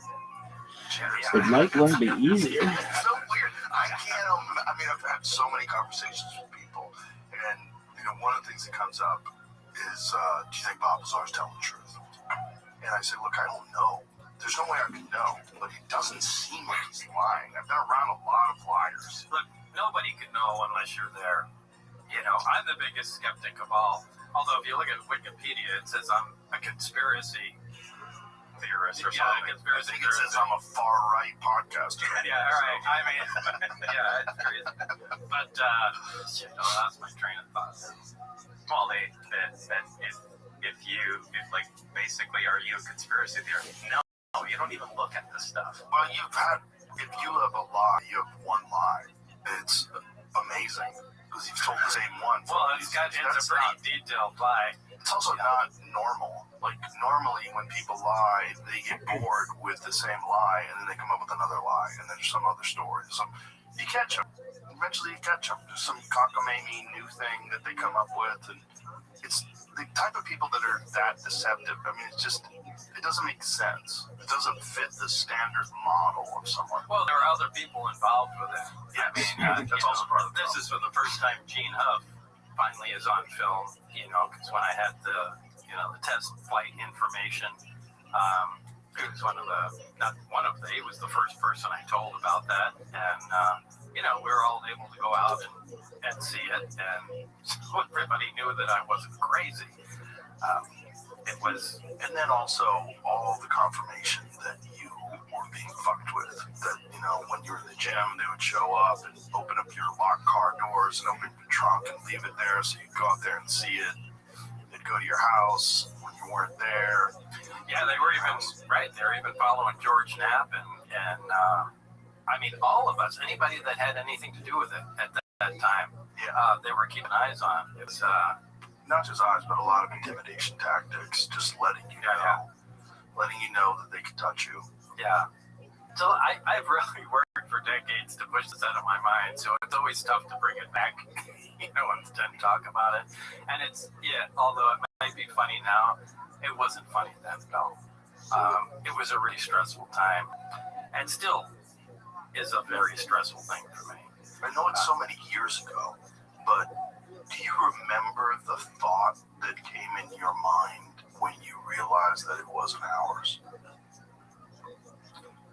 Do I remember the thought? I remember the experience. Yeah, I remember the feeling of recognize, because initially you saw the American flag sticker. Yeah, when I saw the American flag, when I first went in, the first time I went in through the hangar door instead of around the back, slid my hand across it, saw the American flag, and I thought, oh my God, this explains the UFO nuts, It's ours. Yeah, this is ours. This is a new top secret fighter. We came up with a new propulsion system, and it explains everything, because I never believed in flying saucers. I thought people were nuts. But when they started reviewing everything with me, I was trying to replace somebody, or they were trying to use me to replace somebody as quick as possible. And they had two directives. Directive one was to duplicate the technology with available material at any cost, which is exact verbatim what it was. And directive two was to be able to disable this technology at a distance at any cost. And once you start thinking about that, wait, don't you guys know how the thing you built worked? And it's kind of like they left that out. That this, by the way, this isn't ours. And Barry is the guy that filled me in, going, no, this is an alien craft, and we need to figure out how this works. Look at the technology here. I mean, this is decades, light years ahead of where we are, and it was a shock, really, to me. I remember going home that night and just laying in bed and reviewing everything that everybody said that day, and I really don't remember how I felt the following days, but it was just a different feeling. The world just changed. Yeah. It was, I don't know, I really can't put it into words. Well, I couldn't imagine what that experience is like. And it's also very strange that they would bring you in and not specifically state to you that this is not ours. They just bring you in and just give you a directive. This is what you were trying to accomplish. Well, they gave me a bunch of briefings. Everything was moving at a very fast pace, and I don't know why. I think I mentioned in the movie, right prior to I got there were Russians involved, and from what I can ascertain, there was an exchange of information, and then we discovered something of great importance, and of course kicked the Russians out and just held on to that information ourselves. And there was kind of a knowledge vacuum there. There was also an accident, and I was told I was replacing someone that was injured. I believe he actually died. There's no record of who this person was, or has anybody ever tried to figure it out? I don't know. I don't have any names. I just know that Barry told me, I'm replacing somebody that he used to work with, and he was without a lab partner for a while. So when I came in there, how long was a while? I don't know, but I mean, that brings up a good point. First of all, we're dealing with alien or another civilization technology, whether it's from another dimension, another time, another planet. I mean, who really knows? So I'll eventually get to answer the question here, but wouldn't you think this place would be more like the lunar receiving lab, where everything is white? So you can see a speck of dust. Everything is sterile. People are being extremely careful with what they're doing, but you're not seeing that. This is in now something akin to an aircraft hangar in the middle of the desert. There's dust on everything. People are taking everything nonchalantly. There's a friggin' poster about the thing. They're here, poster there. Thank you, Luigi, for getting me that poster. We got to figure out a place for that. Put it in there. So. It's awesome. But they went to the trouble of making a poster. They actually, I think right here. That's a good place. Right there. There you go. But they actually cut one of the amplifiers out of the craft. So my point is, this is in the film as well. You can see. Yeah, but my point is, it's so nonchalant at this point. When they first had it, it had to be at that level, and they became so used to it so familiar with it that, you know, to them it just became like another, you know, fighter aircraft or something from another country. So it's it must have been there a long time, is what my point is. But as soon as you have something that unique, you don't let it just sit there in the hangar and be exposed to the environment and have security people walking by and people touching it. I mean, it's in an isolated, sealed, secure environment, and they were past that. So I think it had been there for a decade or decades, a long time. And these guys were intimately familiar with it, not afraid of it, you know, and knew what was going on. So they essentially had gotten just completely acclimated to the fact that this craft exists, that it was there, and there had been relatively little progress as far as figuring it out and figuring out what it does and how to recreate it. So it just kind of sat there. And so I think they were making very little progress. And I think they kept going over the same road again and again, and they probably had other experts there and just didn't. And I think the reason I got hired is because I was a guy out in left field that didn't necessarily follow what was going on. I mean, the biggest distractors in you know, to me anyway, in the story, are other scientists, other physicists. Well, they would have hired me because I'm the top guy in the field. Yeah, you probably are. But I think they hired plenty of you guys, and you just kept going down the same road and didn't do anything. I think they were looking for somebody that just would have some radical idea and just to push the project forward, because everything had stalled when I got there. And it was, I think they were just in a desperate move to make some progress. one of the things you talked about in the first podcast that I think is really important is that the only way for science to really progress is that these various scientists have to be able to communicate, and you have to be able to share ideas, and you have to be able to collaborate. But that's not how this was run, because it was so top secret. Everything was compartmentalized. Like, the metallurgists weren't talking to the propulsions people, who weren't talking to, if there were biologics experts, like everybody. Super frustrating, because I think, I don't remember exactly where that started. Again, it's 40 years ago, but I think it started with the seats. And no, it started with the actual skin of the craft, because everything looked like it was made from the same material. And I wanted some information about the skin, the superstructure of the craft. And they said, no, that's restricted.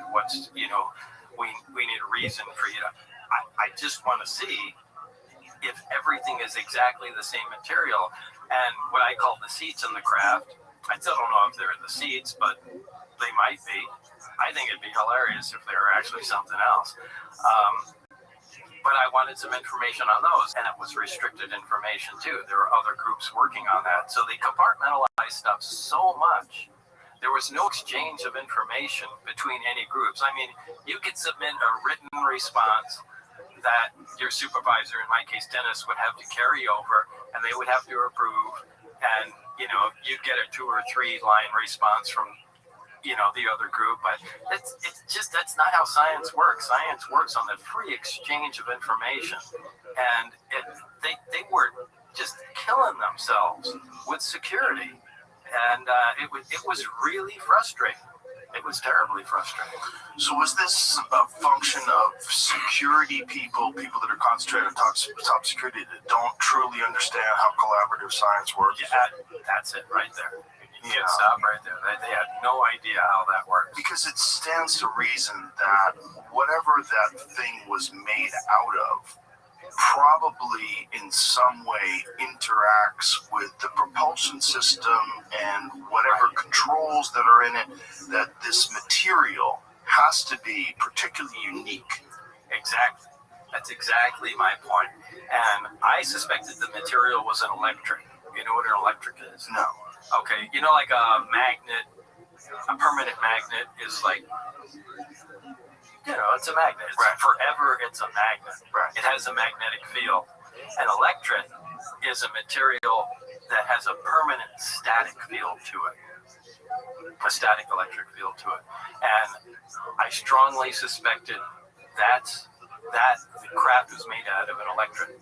And I was not, because again, that's the material science guys, I was not allowed to connect that to, but that's so important to connect it to the propulsion system, and how the propulsion system interacts with the amplifier or the emitters, and I wasn't allowed, the information I needed. So it was, I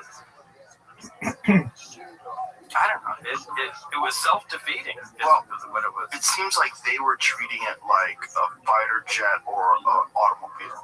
Like in an automobile, you have the outer area, the shell of the car. You have the doors, the skins, the hood, the roof, all that stuff, which is met. But then you have the propulsion system, which is the engine and the transmission and the tires and the wheels and the suspension. But they're all not connected. They're connected because they're bolted together, but they have different functions. Right. I think the idea or the concept, at least as I'm gathering from you, is that this thing all worked as a cohesive unit. Right. With no physical connection between between the subsystems. And all of it made out of the same material. At least on the outside. All made out of the same material. And the other crafts all had the same power plant in it. So that brings to mind, like a GM plant that makes a car with a Chevy 350 and makes, a dozen different models to it. Right. So that makes you think about, boy, is there a factory making these things? And, your brain can just wander off in directions, but I tried to stick just the technology. Did you know who the metallurgists were? The people that I saw them. I know them. And Barry, we go to the lunchroom, Barry would point them out, And you weren't allowed to communicate with them at all? Oh, hell no. You have a lab partner, which might, in my case was Barry, and you're allowed to talk to your lab partner, but you can't talk to any other group. That has to go through a written request, has to go to your supervisor, and he'll bring it over to them, and they'll bring it back, and so on and so forth. But that's ridiculous. That it slows down any progress you might be making. Which is why they were probably stalled out for decades. Yeah. Did you ever expressly communicate to them that you theorized, at least, that this all could be connected? That there's something about the way the metal works? Oh, we all knew that. Because we get requests from other groups, and you can tell they're desperate, just like we are, and fighting against the system. What kind of requests would you get? Just exactly what we found out. Where is the energy being transferred here? If the reactor fires up, is there a field present around it, or is the field just absorbed into the emitter, and you can touch the reactor itself? And just little things like that. And actually that was an important thing. When the reactor's operating, is it perfectly tuned, the emitter, to where it removes all the energy from the reactor and pushes it out the bottom? The answer to that was no. I remember that as a specific request from one of the groups. The metallurgy group is the one that we really wanted to hear from. And some of the group, I don't even know what some of the other groups were. But how many groups were there? I don't know. There were only 22 people there total, including myself. So I would like for you to tell Joe, one of the things that also interested me, because I built the craft, is how the wave guide worked with the ceiling and the interior, and how it blended. If you can explain, there was no telescopic. Well, this is why we wanted to talk to the metallurgist people. The reactor that's on the bottom of the craft, little dome over it, and there's something that looks like a pipe that's slight. You can lift it up and take the reactor out, put the reactor in, and lift it down. But like antenna works on an old walkie-talkie. It has different sections. There it is. There's from the video. There. Yeah, okay. Yeah, you can retract the pipe, but there's no sections, and it doesn't get any thicker. It just becomes smaller. And if you look underneath, where the emitters hang down, they turn. It doesn't buckle. It's a magical material. This is the basis of the craft. Is really the material that it's made of. It's amazing the way it works. You can push it into a smaller volume, and it doesn't change at all. It doesn't get bigger physically. It's I don't really know how to describe. So you're lifting the pipe up and down, but it's not going anywhere. Look, if you had a big pipe and you push it together, it has to get thicker. Right. Because the material has to go somewhere. This doesn't. Okay, it stays in exactly the same dimensions. It just becomes smaller. How? Well, yeah. Because you couldn't talk to the metallurgist, so you have no idea. Yeah, but those guys knew how. They did know how. Well, they know it did it. They know it did it, and that's their job. So I imagine they had more information than I did. But that was fascinating. It really was. And the waveguides that hold the emitters, they come down, and the emitters can turn and bend, and the pipes bend, and nothing changes in them. And there's no wires or anything to make the pipe bend. And I'm trying to relate it to something, but I can't think of anything to relate it to. Well, one thing that you said that I also thought was fascinating is no seams. So everything looks like it's 3D printed. Again, right, it comes down to the material. Which at the time, 3D printers weren't real, right? Yeah, at the time that really confused me. I said, how did they build this? It must have been built out of wax or something and then melted. Because you can't build anything without seams. And then 3D printing came into existence, and you could build stuff from layers up. That made sense. Some sort of 3D printer, or they grew it, in some, and of course it's not a crystalline fashion, but I don't know how that was fabricated, but it was fabricated different than anything that we have. I don't even think it was 3D printed. And so you never got any inkling or any understanding of what the metal was, what kind of an alloy, what it consisted of? All I can say, it was cold to the touch because when I touched it, but I can't say if it was a ceramic or I'd say it was metal because it was cold. Because it looks like metal. And it looks like metal. This is the Designs by Perry version of it. How much does that look like it? No, it's 100%. That's it. Yeah, does it have the first ripple supposed to be black? See? Yeah. So Luigi has gone over this. I've so built many this thing, times. so, Yeah. There's an insulator ring. Right. Jimmy, show what it looks like in the film. If you could show one of the images. I was pulling off the trailer, and it might not have been. Oh, yeah, on the trailer. There's a ring. Shot. Yeah, there's a ring around it, and we measured the voltage on the craft, and there was a high voltage on it. And above that ring, there is This is not a good shot. There's probably this is the original trailer. It's the new trailer that would actually, that one there, and you'll get to see it right there. Actually, right. It's actually before this.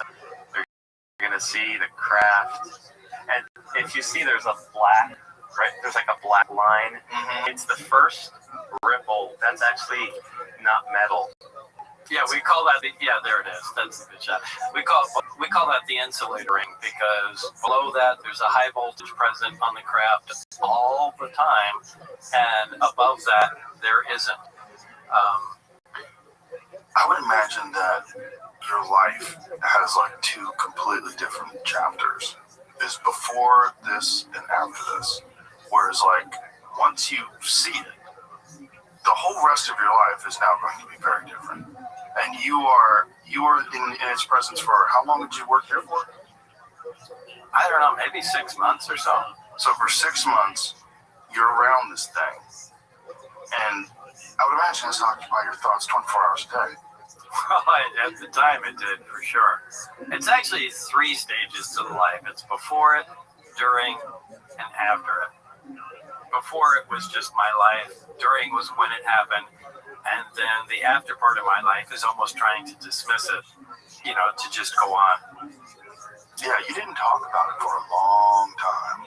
I mean, you did the George Knapp interviews. You talked about it a little. You made some videos explaining things and how things worked. No, I don't really like public attention, and I don't really like doing interviews, as you probably know. But I know there's people that thrive on that stuff, but I felt privileged to be part of the project, but it left me with an insatiable appetite. Oh my God, I want to know where it's gone. Like even when I was there in the 80s, they were talking about moving the project at that time. So I'm dying to know, is it still there? Has it moved on? So did they split it up and move it to other places?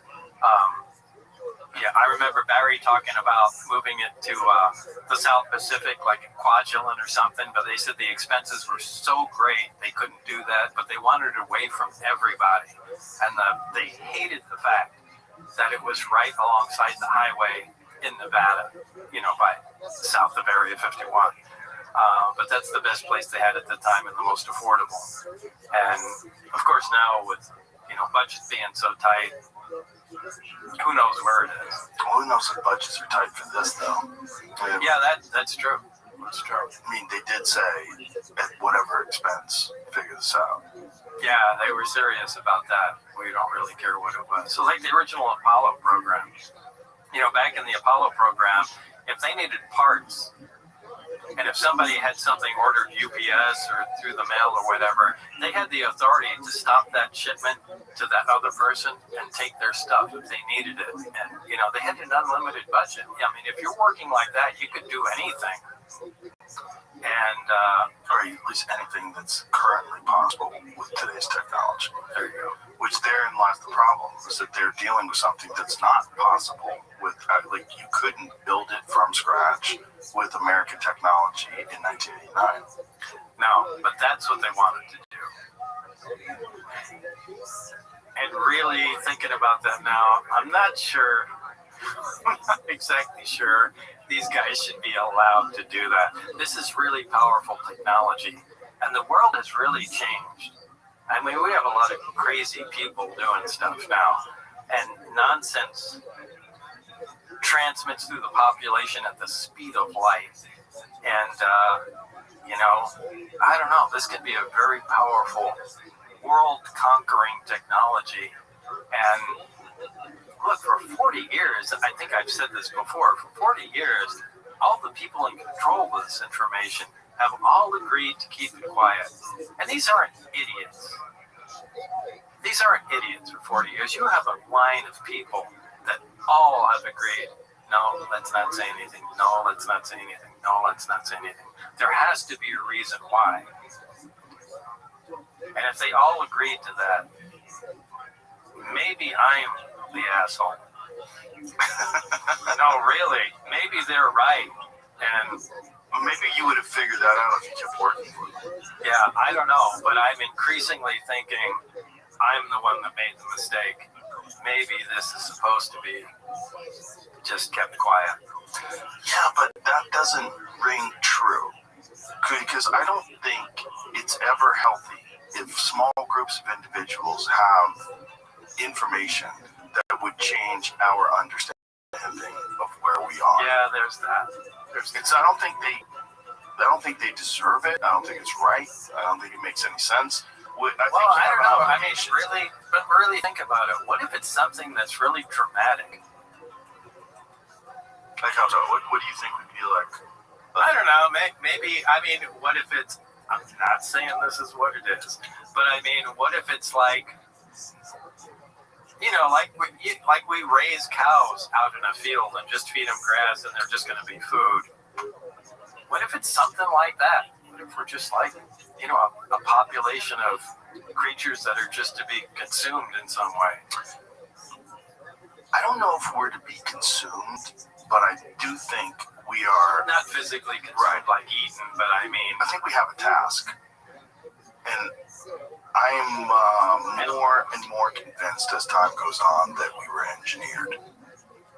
I don't think we came about as a normal evolutionary process like all the other animals. Yeah, I agree with that. I really agree with that too. There's a lot of people that think that. It just doesn't make sense objectively. I mean, without seeming like a kook or someone who buys into conspiracy theories, if you just look at all the other biology on Earth, why is one so uniquely able to manipulate its environment, communicate instantaneously at distance, can't really even exist in its environment in most places that it lives without clothes and shelter?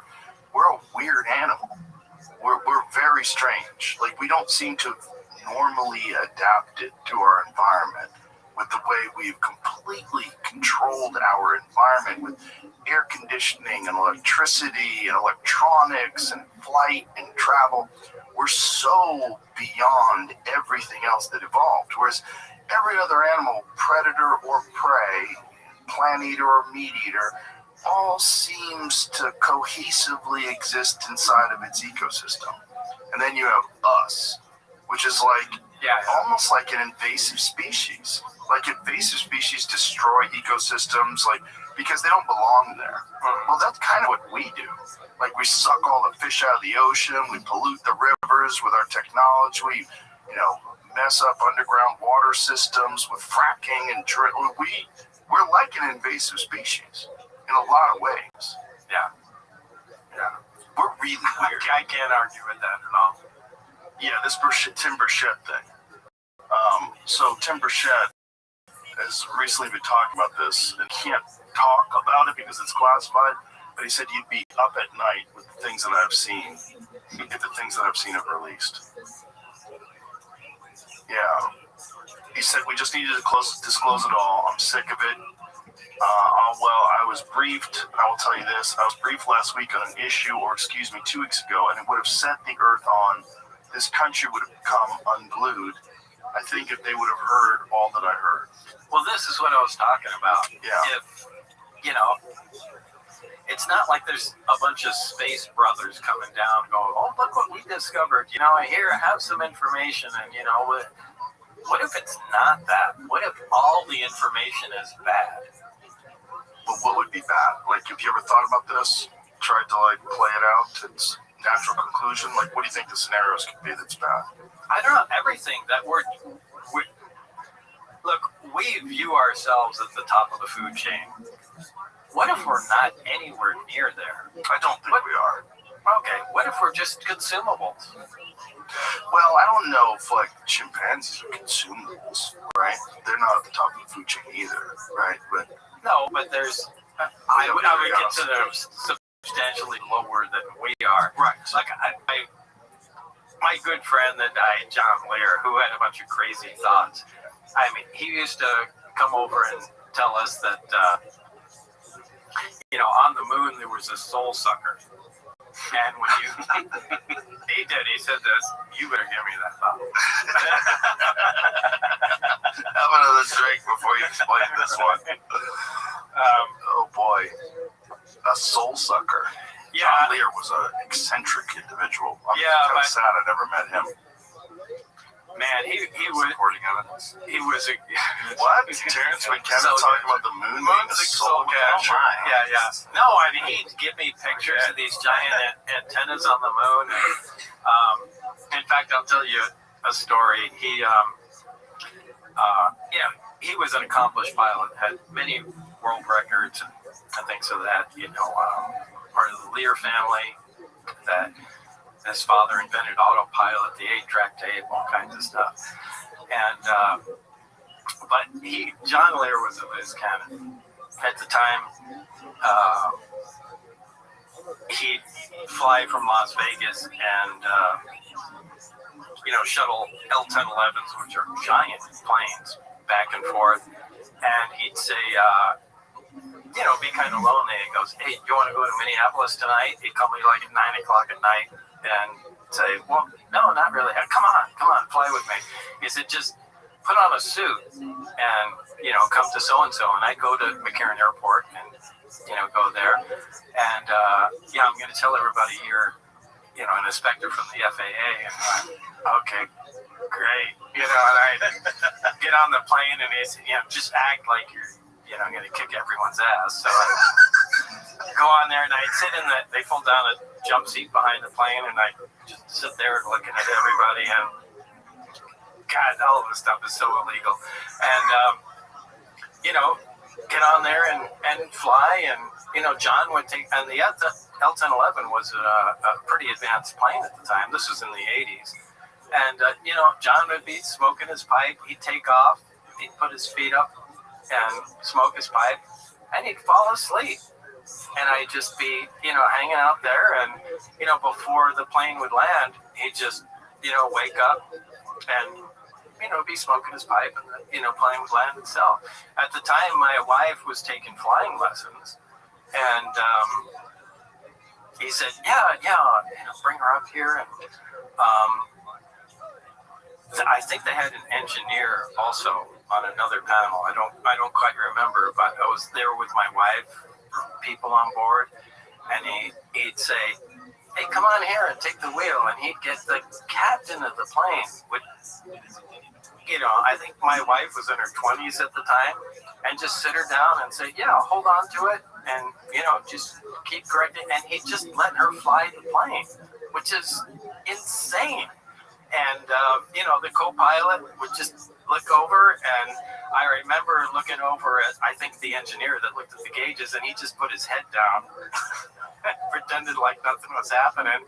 And that was just one time. Another time he was ferrying an L-1011 going by Roswell. At the time I was living in New Mexico, and they called him and told him he wasn't getting paid, that the company was, defaulted or something like that. And he was coming up to New Mexico and landed at the Roswell, just took the plane and landed at the Roswell airport. The whole 1011 got off, walked up to a bus station, gave me a call on the payphone and said, "Hey, Bob, I'm coming over." "Okay, you're in New Mexico?" "Yeah." And he drove up. Taxi would drop him off at the house. He walked in. He went, "Boy, I'm tired." And he just lay down on the couch, and go to sleep. And I said, "What are you doing here? What's going on?" "I just dropped the plane out. They're not paying me." And, that's it. But I mean, John Lear was such like a loose cannon. He was a great friend to have, but he had no bullshit filter. If he had a retired general come up and give him all kinds of information, or if he had a psychic come up from, the neighborhood and give him all kinds of information, he'd put him in the same category, and so he really did have useful information that was difficult to get, but it was mixed up with nonsense. And sometimes he would just really lean into that nonsense. Like he was convinced that the sun wasn't hot and there were people living inside. And I used to die laughing. I went, "You are insane." I said, you can't prove it's hot." "Yes, I can. Just go outside, on a hot day, and John said, "That's not the sun. That's just the sun's atmosphere that's on fire." And I said, "You're just crazy." But we got along, and he knew that I thought he was crazy. But the thing is, a lot of people did come to him and give him good information. Anyway, I don't remember That's where I the was thing. going with That's this. the thing about some people. Some people will tell you nonsense, and then they'll tell you true things. And it's difficult to accept that true things also come from people that say nonsense. Right. Like, just because they've said something that's nonsense doesn't mean necessarily that this thing they're saying is not true. It's another thing. And you've got to be able to discern. You've got, like, I talk to a lot of people that say a lot of kooky things that don't make any sense, but then they'll say something that rings true. And it's difficult because you have to have some sort of an understanding of the human psyche and of those kind of people, because there are kind of people that have very loose nets. You're counting on their filter, Yeah, like yours. it doesn't. And no, it doesn't. But some good stuff gets in there, and you go, hold on, what did you just say? Right. Tell me that again. How does that one work? Yeah, you can't really discount people because somebody comes up with some absolute nonsense. Right. It just means their filter is defective. Right. But Which is also the reason why they're willing to entertain things that are outside of the normal spectrum. So, like, they might have actual, real, useful information, but it's wrapped up in there with Bigfoot. Exactly. Yeah. Yeah, exactly. So the soul catcher thing. That's where I was going. The soul catcher. So, I remember him sitting, and I think he was telling my wife Joy the story because I walked in on it. And he said, "Yeah, there are these giant antennas, and when you die, your soul goes up." And I think he said the Greys, this alien race, set up this soul catcher, and that's what this whole thing is about. And as you die, it sucks your soul in, and they use it in some way. And it's not where your soul is supposed to go. They just set some sort of intercept. Did he say where your soul was supposed to go? No, he was just more really into the soul catcher. Well, that was one of the weird things about some of the documents that you had at least been alerted to when you were on the base, and one of them being that humans are Containers. Yeah, and which the likely conclusion is containers of souls. The soul is a real thing, or whatever that that's is. what you would think. Right. I mean, that's what I thought. Yeah, But I mean, it's just I would prefer to believe that's not true. But maybe it is. I don't know. As Barry said, they mix absolute nonsense in there. So and it's unique to each person. So if you give out any information and they go, we heard some stuff about soul catchers. We know that came from Lazar. So that's just a way where they can direct where it came to. But none of the problem is decades and decades, generations and generations of people working there. How many people know what the real truth is? How many people know? I don't know. I mean, there must be a group of people that really have the pure information of what's going on. I would assume, but not necessarily. I would think there has to be a group of people that know what's going on. And who are those people? And to me, like I was telling Luigi, I have a bunch of questions for me. Right. What would be your questions for you if you met you? Yeah. Now, questions for me are people that ask me over decades the same question. Why is it the Navy? The Navy paid me. I always said the Navy. Everything has been the Navy instead of the Air Force because back in the 60s and 70s, there's Project Bluebird and the Air Force and all that, but everything associated with this was the Navy. So, and in these days, you hear some of these new types of crafts that are transmedium. Yeah, you hear the word transmedium, and David Fravor, Commander David Fravor, with the Tic Tac, and things are under the water, and supposedly the craft that the sport model was an archaeological recovery, and that itself was underwater. So what is the deal with the water? I mean, it's by far the biggest medium of the planet. I mean, if you want to hide people down there, almost an entire civilization down there, you could do it in the ocean, as long as you do it deep enough and away from people. So yeah, number one is what's the deal with the ocean? That's probably the number one question. Because there's a ton of sightings where people see things come out of the water and go into the water. Yeah, there has to be a reason for that. Well, just in terms of if they have the ability to travel through space, if whatever that thing is really does create some sort of a gravity bubble or some sort of a space-time bubble. Yeah, but maybe it's not space. Maybe it's not space. Maybe it's time. Maybe it's another dimension. There's really no limit. If you can start manipulating physics in that way, you can bend time. You can open doorways into other dimensions. So maybe it has nothing to do with going. Look, we all want it to be like Star Trek, you know, because Star Trek is really understandable. Right. You go out there, you fly to another planet, you meet the people there, you go to another one. Well, these guys are happy, those guys aren't, you know, and it all makes perfect sense. I don't really think it's like that. Look, you know, if you look at history, especially, you know, United States history, anytime a superior race or intelligence meets with an inferior one, it's never good for the inferior guys. Never. We never come over and go, oh, we just want to teach you guys everything that we know. Right. No. It's like, we're going to rape all your women, take all your stuff, and then just kill you. Use your resources. Yeah, right. And just consume everything you want. That's just always the way it goes. Now, maybe that's just what humans do, but I would be concerned that's what all life does. Well, we are territorial primates, and that makes sense that that's what we do.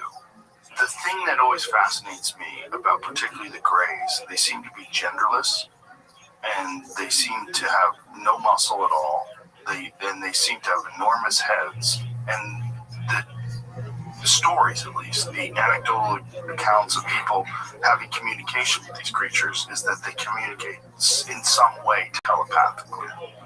Yeah. If you transcend all of our weird biological needs, like all the things that are attached to being a human being, ego, lust, greed, desire to conquer, desire to control resources, all those things are territorial primate instincts. And one of the conversations I had yesterday with my friend Theo, we were talking about like what's happening to people's bodies is that people are slowly, we're consuming microplastics and phthalates, all these things that are reducing our reproductive system, our testosterone's dropping. Right. All this stuff like leads you to say, well, where does this go ultimately? Like, well, how many more people are autistic now than were before? It's 1 out of 12 boys in California now. It used to be 1 out of 10,000 just a few decades ago. Like, we're moving into this very weird direction without us recognizing. Wait, let me stop you there. It's 1 out of how many? 1 out of 12 boys in California are diagnosed autistic now. But do you think that might be the way they're diagnosed? No, I think it's exposure. I think it's exposure to chemicals, vaccines, environmental toxins. You think that, too? I think that. But it's not just me. There's tons of studies, and a lot of bird studies, too. Okay, I mean, if that's accurate, that's right. Well, it can't be just diagnosed, because, I mean, I know so many people that have nonverbal autistic kids. Or I didn't know anybody that had nonverbal autistic kids when I was younger. Well, you know, I mean, back in the 60s and 70s, there were no kids with ADHD. Kids that were like that were just assholes. Mm-hmm. You know, I think that's still the case. I don't think ADHD is a real diagnosis. I think it's a real excuse to give people medication. Like ADHD is essentially a superpower. What ADHD is allows you to concentrate on things that you really enjoy, but you cannot concentrate on things you don't enjoy. I think I have it. You know, and I think I'm very fortunate that I'm not diagnosed and medicated, or was born in the right time when they weren't doing that as much. No, I'll stop you there and say I agree that that's a superpower too. Because it's very unusual. Yeah. If I find a thing that I like, I can lock in and concentrate on it for 12, 14 hours no sleep, no food. All I need is like water or coffee, and I'm locked in. I logged in for 4.5 years. I think with ADHD is you're taking kids, you're putting them in a completely unnatural environment, you're making them sit down, they don't want to sit down, they're very active and energetic, you're making them study things by very unenthusiastic teachers, they don't want to pay attention, they're fucking off in class because they're completely bored, and then you're saying, that kid's got a problem, we have to diagnose him, and then what do you give them? You give them Adderall, and all of a sudden the kid's locked in, because they're on fucking speed. Yeah. And I just think... Yeah, but if you focus in and let them do what they're interested in... Give that kid a video game. Watch him play it for fucking 10 hours with no food. Because that's what happens. Because that's something that they're actually engaged with. It's not that they can't be focused on anything. They just don't focus on things they enjoy. And we want to turn people into nice little factory workers. And the only way to do that is you got to get a kid to comply. You got to get a kid to pay attention. Follow the rules. We're on the same time. I don't believe that ADHD is a real thing. I think there's some people that are wired differently and they should pursue different things in life. Right. The difference between that and autism is very different. And autism is, especially when it happens like almost directly after multiple vaccinations. There's a lot of them they point to, particularly the MMR vaccine. There's quite a few. When you look at the schedule of vaccines and how it ramped up, and it completely correlates with the ramping up of the diagnoses of autism, but without casting aspersions or getting into some anti-vaccine conversation. Wait, I just did. Yeah, I know. But what I'm saying is, but ultimately the human race is moving into a very weird place. So I had a conversation with Shanna Swan, Dr. Shanna Swan, who is, she studies environmental endocrine disruptors. So various toxins, phthalates, microplastics, and plasticizers that are completely disruptive to people's endocrine system, reproductive system. And from the introduction of these petrochemical products in the 1950s and 60s, you see a direct correlation between the dip in testosterone rates amongst men, the increase of miscarriages and infertility, and then on top of that, the actual shrinking of their taint. So one of the ways they find out the difference between mammals, some mammals in particular, when you see a baby mammal, the difference between a male and a female is easily recognized by the size of the gap between their anal hole and where their genitals are. But that can just be correlation. You know, it's like... No, I'll explain why it's not. Because when they've done studies where they've used phthalates, particularly phthalates, and they've introduced them specifically, purposely into certain mammals and rodents, their taint shrinks. And their taint shrinks and their penis size shrinks. And there's studies on alligators, where alligators, when they live in polluted rivers, they have smaller penises. And she talked about all this. And all this, these are endocrine disruptors that are in the environment that are doing something that reduces fertility. And it changes the way the human biology functions. And it makes men more feminine, and it makes women less fertile. Well, ultimately, when you look at the Greys, what do they look like? Yeah, they look like they have no genitals. They look like they have no sex. They have that might be where biology has to go to transcend away from our territorial primate biology. Our territorial primate biology that is insistent on war and violence and right, and we think this is the place to stay. Exactly. And it may not be. It may not be. Yeah. It may be completely non-beneficial to all life. Right. That we have to transcend that. And well, we are transcending it whether we like it or not. And what I was saying is that I don't know if it's a bug. I think it might be a feature of evolution. That our insistence on using plastics and technology and all of these different environmental toxins that we use to produce energy and all of the goods and services that we need also are disrupting our endocrine system and changing us from being these hulking, hair-covered cavemen to being these very small, slight, autistic men that can fucking code 24 hours a day without sleep. Right. It seems like if you extrapolate and you naturally take that further, well, what do you get? You get really skinny things with no muscles and giant heads. My take also, and I do agree with that, is what I find sometimes really concerning is how fast that's moving.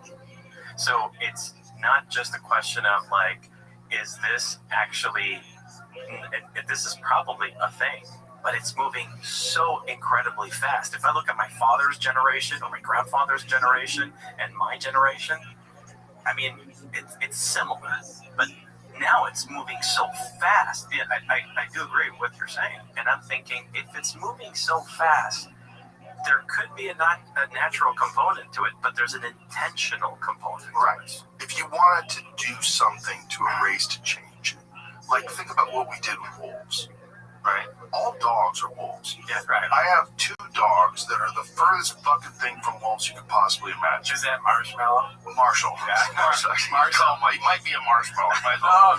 Marshall, who's a golden retriever, the sweetest dog of all time. Then I have another dog named Charlie, who's a King Charles Cavalier Spaniel, who is even further from a wolf than Marshall. It's just a cute little fuzzy little sweetheart. They have no killer instincts whatsoever. That used to be a wolf, right? But what happened? We softened them to the point where there is something compatible with our modern life, with households and families and babies. We made them safe, and that's happening to people. It's happening to people whether we like it or not. We can attribute it to all these different factors. Oh, it's a problem. We have to remove these things from the environment. This is what's going on. Maybe. Or maybe if you just look at the overall picture, there seems to be an insatiable desire for innovation and technology that human beings have. If you looked at us from afar, if you weren't a part of the human race, and you're just studying us, you're like, what does this species do? Well, it makes better things. Oh, no. It makes better things all the time. Constantly. You know, I have an iPhone 16 here. It's not as good as the iPhone 17. iPhone 17 is better. Why don't you get an iPhone 17? Right, It just like keeps going.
It never stops, it never ends. The TVs get bigger, they get stronger, your cars get faster, your computer just it's more cores, does processing, video editing so much quicker.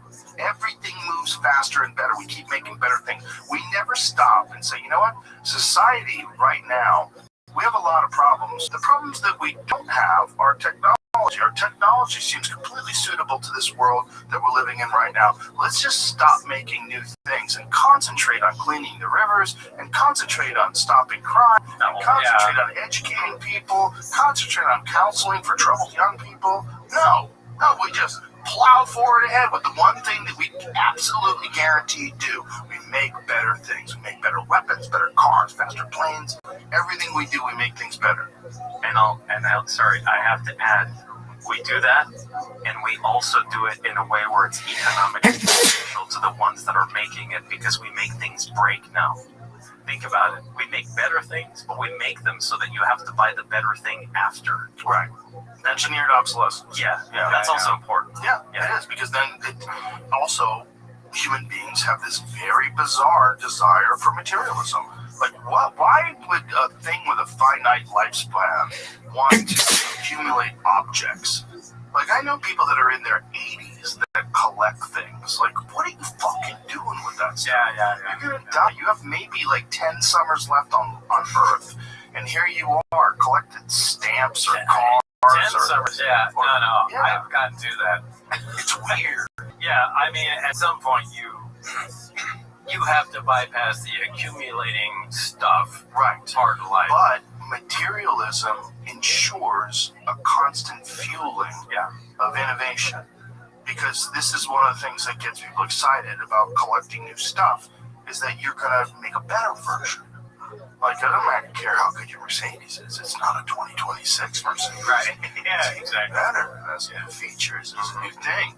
And so it's like all built into the human psychology and also to this thing that I said. Like I said, if you were from somewhere else studying this species, what does it do? It makes better things. What do sharks do? They eat things. They just swim around. They can't even stop swimming. They eat things. What do people do? They really just make better things. They go to war. Why do they go to the war, really? They go to war so they can control resources, so they have more money, so they can make more things and better things. And also the amount of innovation that is in warfare, in war weapons, and war fighting. Yeah, that's actually critical. Yes. To keep the system going. Yeah. Well, ultimately, all that does is all of it releases more endocrine disruptors, more contact with all these different chemicals and toxins, feminizes men, ruins women's reproductive systems, to the point where ultimately we say, oh, for the survival of the race, we're going to have to figure out how to reproduce non-biologically. When I first got involved in, It's something to ponder, right? Yeah. It's something to ponder because we're so wrapped up in who we are. We're so wrapped up. I love being a person. I love living in Texas. I love driving an American car. I love all those things. But what does that mean? Like, what is that? What is that? You know, these are just weird identity points that you connect with whatever this species is. Well, but if you just have a above view, you look down and go, what are we doing? Yeah, that's a good question. That's a good question. Yeah, like how far are we going and how fast are we going there? We're going pretty fucking fast. And now with AI, I think we're going way faster than we even understand. Because with Claude, I mean, they think that the Claude AI, the engineers, they think it's sentient already. It just doesn't have a physical body to move Like, around. AI is going to kill us. Everybody agrees with that. There's no question. I don't think it's going to kill us. You know what I think it's going to do? I think it's going to prevent us from breeding. And it's going to let us die off. That's going to kill us. But I think we're going to willingly go with it because we're going to get, like, mates, like Ex Machina. We're going to just set something Like, that as soon as they come out with a female robot, that's sexually attractive, It's or over. whatever. Yeah, game over. game over. Game over. There's just going to be no more babies, and we're just going to die out. Yeah. So, Or integrate. And I think it's much more likely that we integrate. And that's where you get the grays. I think that what the grays are is a combination of technology and biology. And if you just go it from could very well. to caveman to gray, you go, oh, I see where that's going.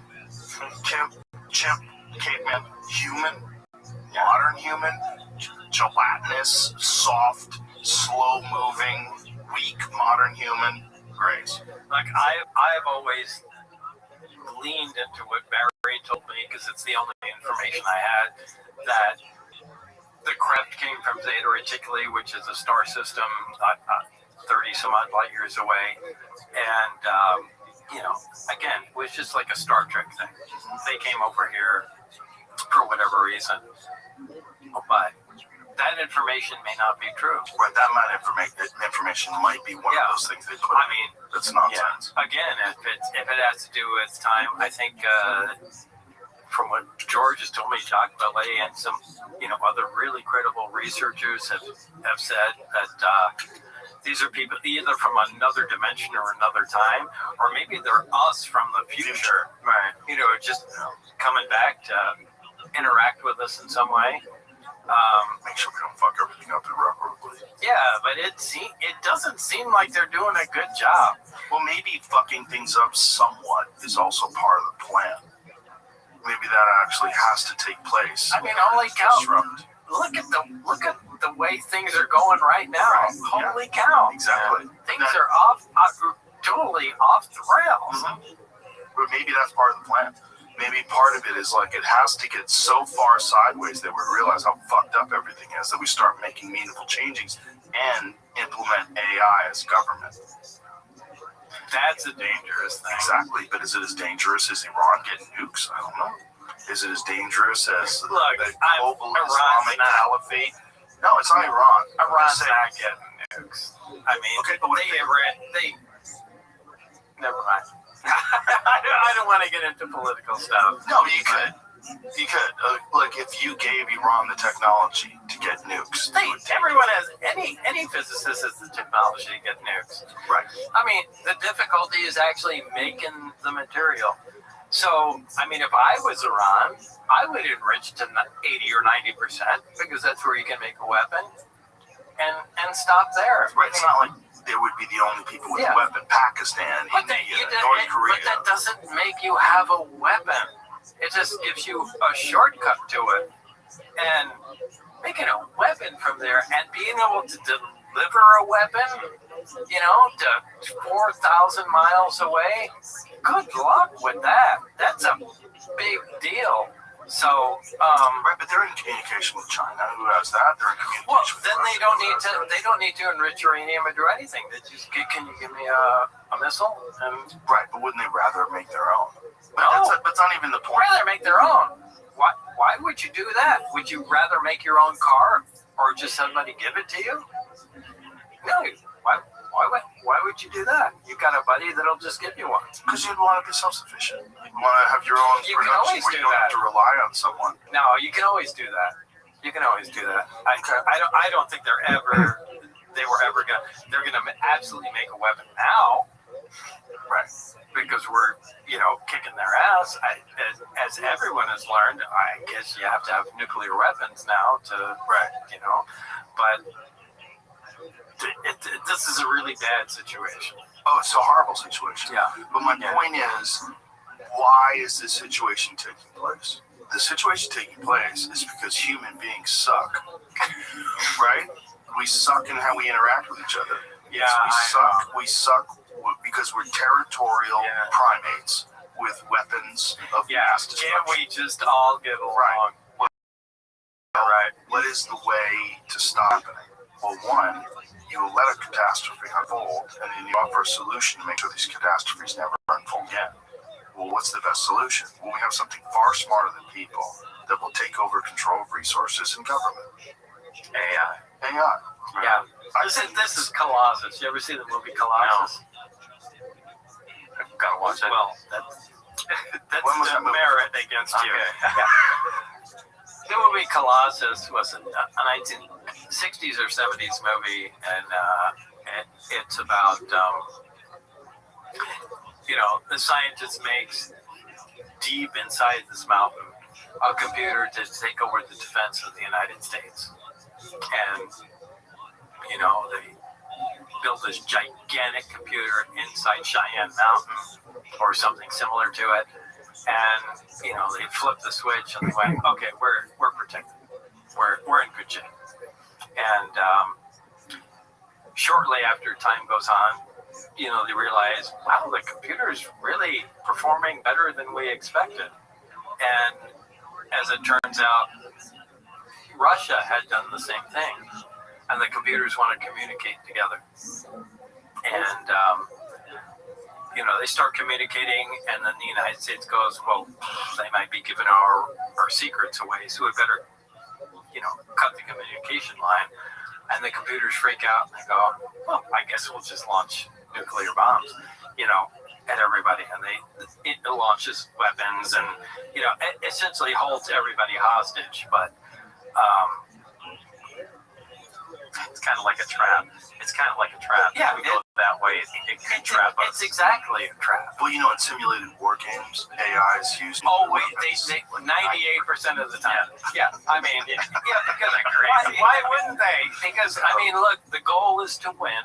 Right. And we're going to present you with the scenario, and they go, okay, nuke them. And, and why wouldn't you pick that?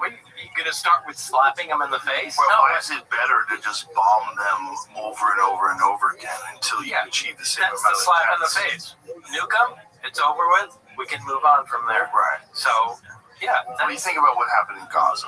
Like, you look at the leveling of all those buildings, the mass destruction. It's terrible. It looks like a nuke. It looks like one nuke instead of thousands of missiles and bombs. It's one nuke. But it's not. Right. In terms of the amount of damage you can do instantaneously. Because we can detect the nuke. Was there ever any conversation that you were privy to where they discussed? Because one of the things that does come up over and over again in UFO discussions is these crafts that show up at these military bases and shut down all the weapon systems. No, I actually know nothing about that. Most of the UFO stuff or UFO lore that I've heard, I don't know anything about. I've just looked at it. It's so fascinating because you're the most prominent figure in all of UFO That's what I was lore. telling him yesterday. Yeah, but I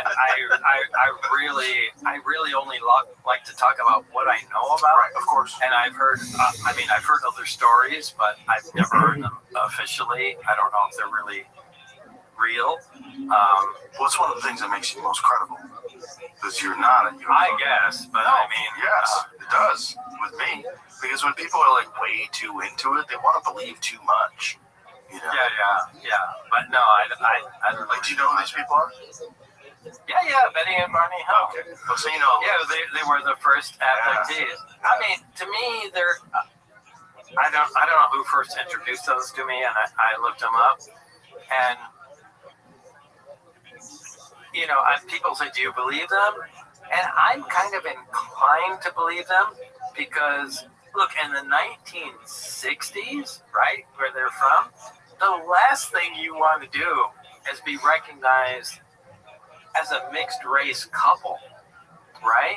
I mean, Right, and go public with the story. yeah, I mean, holy cow, that was a they big would thing. hate you. Yeah. A black person and a white person that were, in any kind of relationship, but they did that. Crazy story.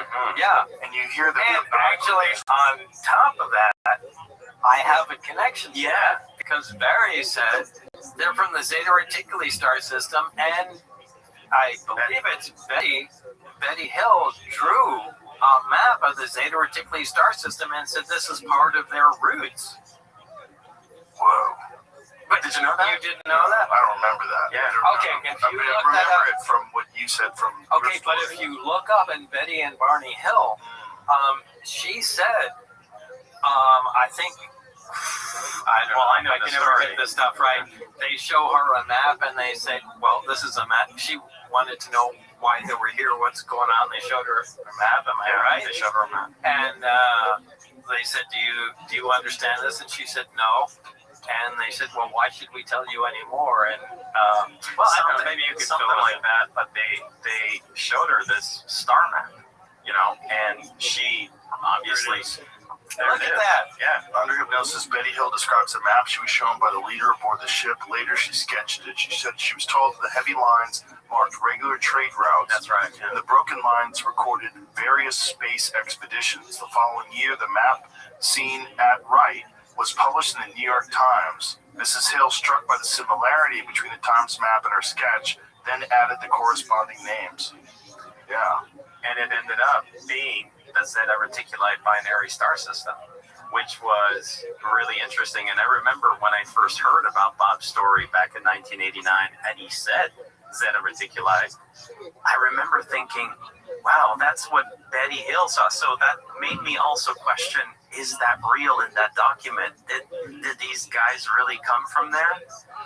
Because it was mentioned in 1968.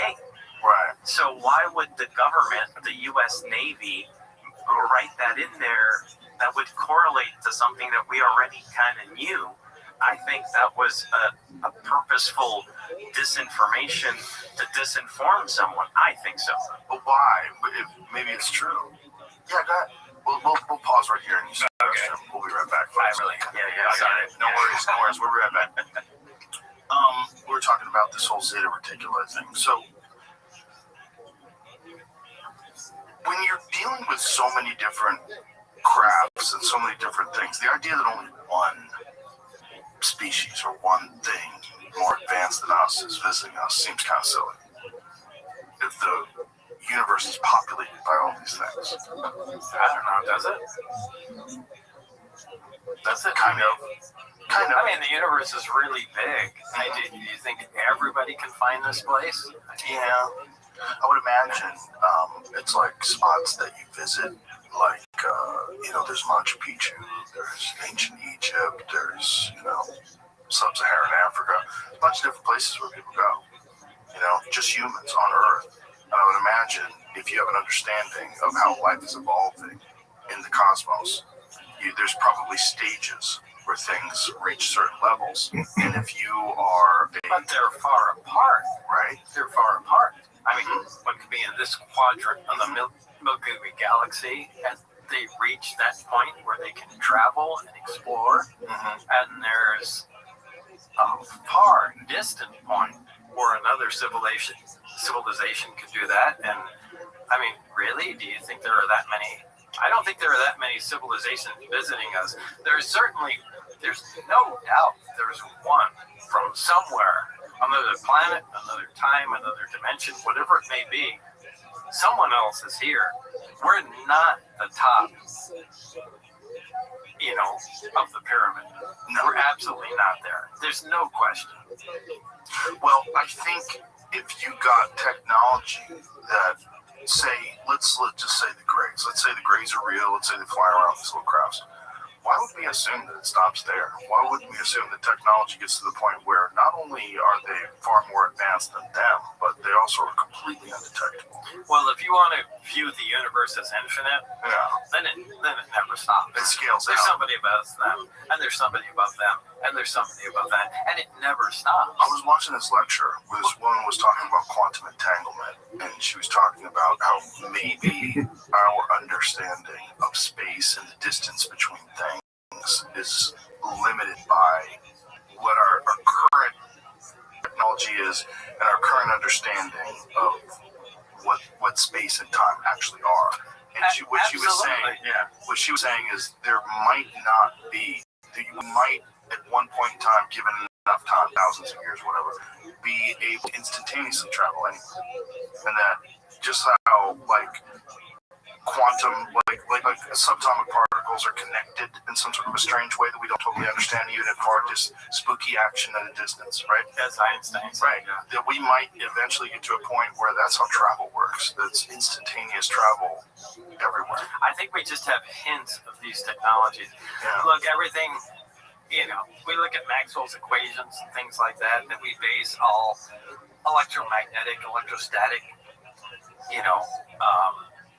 actions on, and how they relate to time and how they relate to things in our universe, but that may be nothing.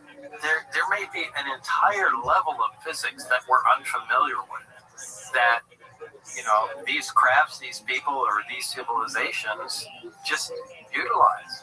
So of course. I mean, if you just stop and think about going from Morse code to a cell phone in a relatively short period of time historically.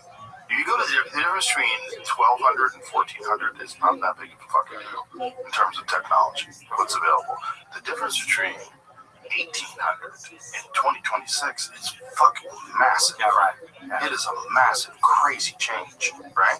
So 2026 to 2220, who fucking knows what we're talking about, right? Especially when you have sentient AI, you have nuclear power plants that are controlling sentient AI, that are fueling them and giving them resources. I mean, you really have no limit to where this goes. You scale out 1,000 years, you scale out 2,000 years. You really can't scale out 1,000 years. Right. It's because not possible. Even at 100 years, it's way more than we would have ever considered. Also, it's exponential.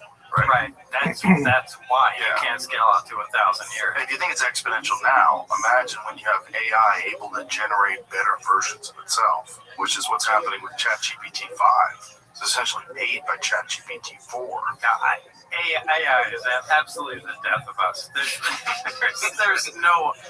no question. Well, we're certainly going to become obsolete in terms of our thinking. But if we're obsolete in terms of our thinking, we're obsolete. Yeah. I mean, all AI needs is hands, right? I think we integrate. That's what I think happens. Yeah, it's a scary, and that's I was gonna say, and that's a scary thought, because it's like we're gonna integrate. I think it's inevitable. I think you're right about that. We're just going there. It's not like, even if you and I are not gonna actually do it, somebody will, and it's gonna integrate because other people will. It's gonna happen. But it's still the same primate. We're still the same human. Sort of, but we already have problems with joints, and so we replace them with fake ones. You know, take titanium knees, and Yeah, but they don't work as good. They don't for now. But before, they used to not work at all. Like, I've met people that had surgeries in the 1980s, like knee surgeries, and oh my God, they're crippled for life. Even though they put your knee back together again, it's still destroyed. Mm-hmm. You know, you get a knee surgery today, 6 months later, you're 100%. No, I'd love to know the future. Yeah, well, it's going to get... Well, so one of the things I want to talk about is the generator, this thing that works on this element that bombards with radiation. How did you guys figure out what the function of it was and what it did? So when you're first introduced to this craft and you see this dome, the reactor that's covering this thing that's generating this power, what was the introduction to it? How did they explain it to you? The introduction was way before me. And that's where the guy prior to me either got hurt or killed. So they determined that this was the power source. And at some point, they decided to take that out to the nuclear test site because they wanted to cut into it. They x-rayed it. They only found a small tube that went around it. They really couldn't determine how it worked or what was going on. So at some point, and Barry made this somewhat clear, that they cut into the reactor while it was running, or while it was under load, I should say, and the reactor exploded. That's what killed or hurt the person that I replaced. But it produced the base gravitational wave or base energy that propelled the craft, that provided the craft the propulsion. I mean, when they removed it, the craft didn't work. When they put it in, every single other craft they found had something either exactly like it or similar to it. So they determined that was the power source. That's at the point that I was introduced into the project. So when you say gravitational wave, is that for lack of a better term, or is it something that's measured? No, it's for lack of a better term. Like there's nothing. I mean, as I said in Luigi's movie, you can take magnets with like poles and push them together and they repel, but you can't take your hands ever and push on something and they repel them. That's a force field, right? That's science fiction stuff. But that's what this did. And this produced a field that repelled the craft from the ground. Did you try to touch it? Yeah. When did you try to touch it? What did you feel? An elastic field. You can push down, but you can't get close to it. The closer you get to it, the more it pushes back. You can. Like how much distance between you and the actual thing? I would say about 6 inches or so. Maybe about 9 inches, which is about a span. And no, it's at some point you can't push back on it at all. But the important thing is, if you have a magnet, a little disc magnet sitting on the ground, and you have another magnet, and you push on it, that magnet moves away, right? Yeah, because it's pushing on it. But the craft didn't. the reactor didn't. If you had the reactor there and you pushed back on it, it didn't push away when you pushed on it. It just prevented you from touching it. Yeah, and so when Dennis said go out there and look under the craft, here's the craft, whatever it weighs, suspending itself above the ground, and I went underneath it. You would think it's translating its weight onto the ground and pushing, and I should be squashed without any doubt, but I'm not. There's no feeling there at all. So it's not translating its weight or its push to the ground and pushing off the ground.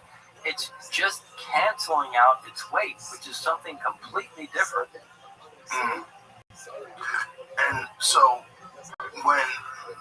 element 115, so you have it in this triangle-shaped form.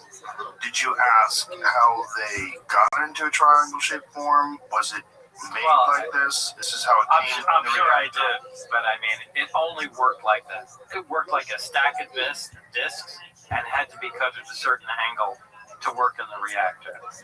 And did they say they cut it, or did they say it was already cut? Well, it was already cut, and they were duplicating it. Hold that microphone up too.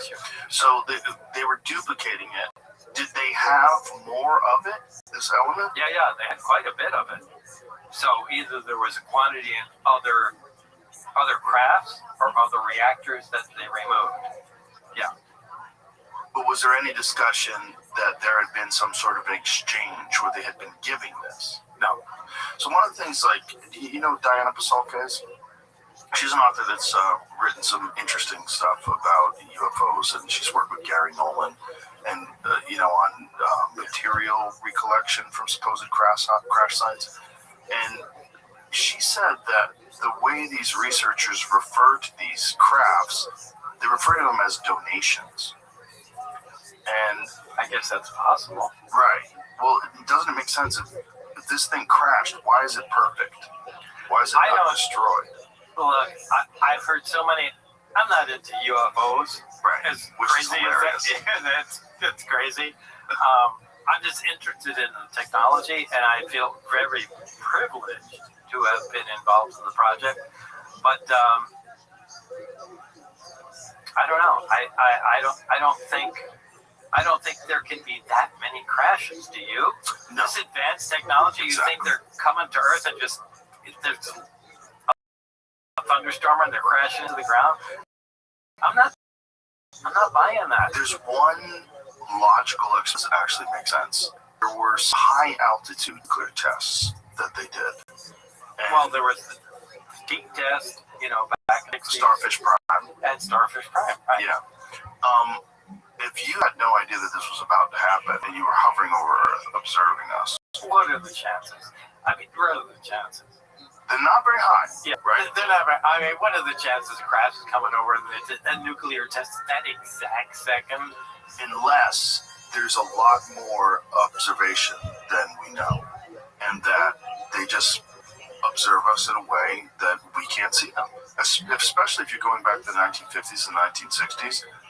We have very few satellites. That was the nuclear cowboy era. Yeah. Where they were just Starfish Prime. Explain to people what they did. Yeah. I did hit a 1.4 megaton, detonation up there, and I think all they did. Let's see what happens if we blow it up at this altitude. Yeah. I mean, that's crazy. There was another test plan to blow up on the moon, just to make the Russians look, like we were awesome. But they detonate the moon. What if they pushed it away and it fucked up our orbit? No, I think that would take a lot more. I mean, there was. I don't remember what the project. Project A-19. Oh, A-19. That was it. Yeah. Study of lunar research flights. Detonated nuclear bomb. Yeah. I can't pull up these numbers, but yeah, Project A-111. Crazy. Yeah, we're gonna do that. We could set everybody on Earth could just go outside and look at the moon. Get blown up. And the explosion would be faintly visible to the eye to people on Earth. Yeah, I still think they should have done that. But Yeah, but you got to put a jet engine on I honestly think they should detonate a nuclear bomb on the 4th of July every year. But just me. Well, also, you live in Nevada. That's more used to it. No. It had a long history of doing that. Yeah. So, going back to this reactor. So,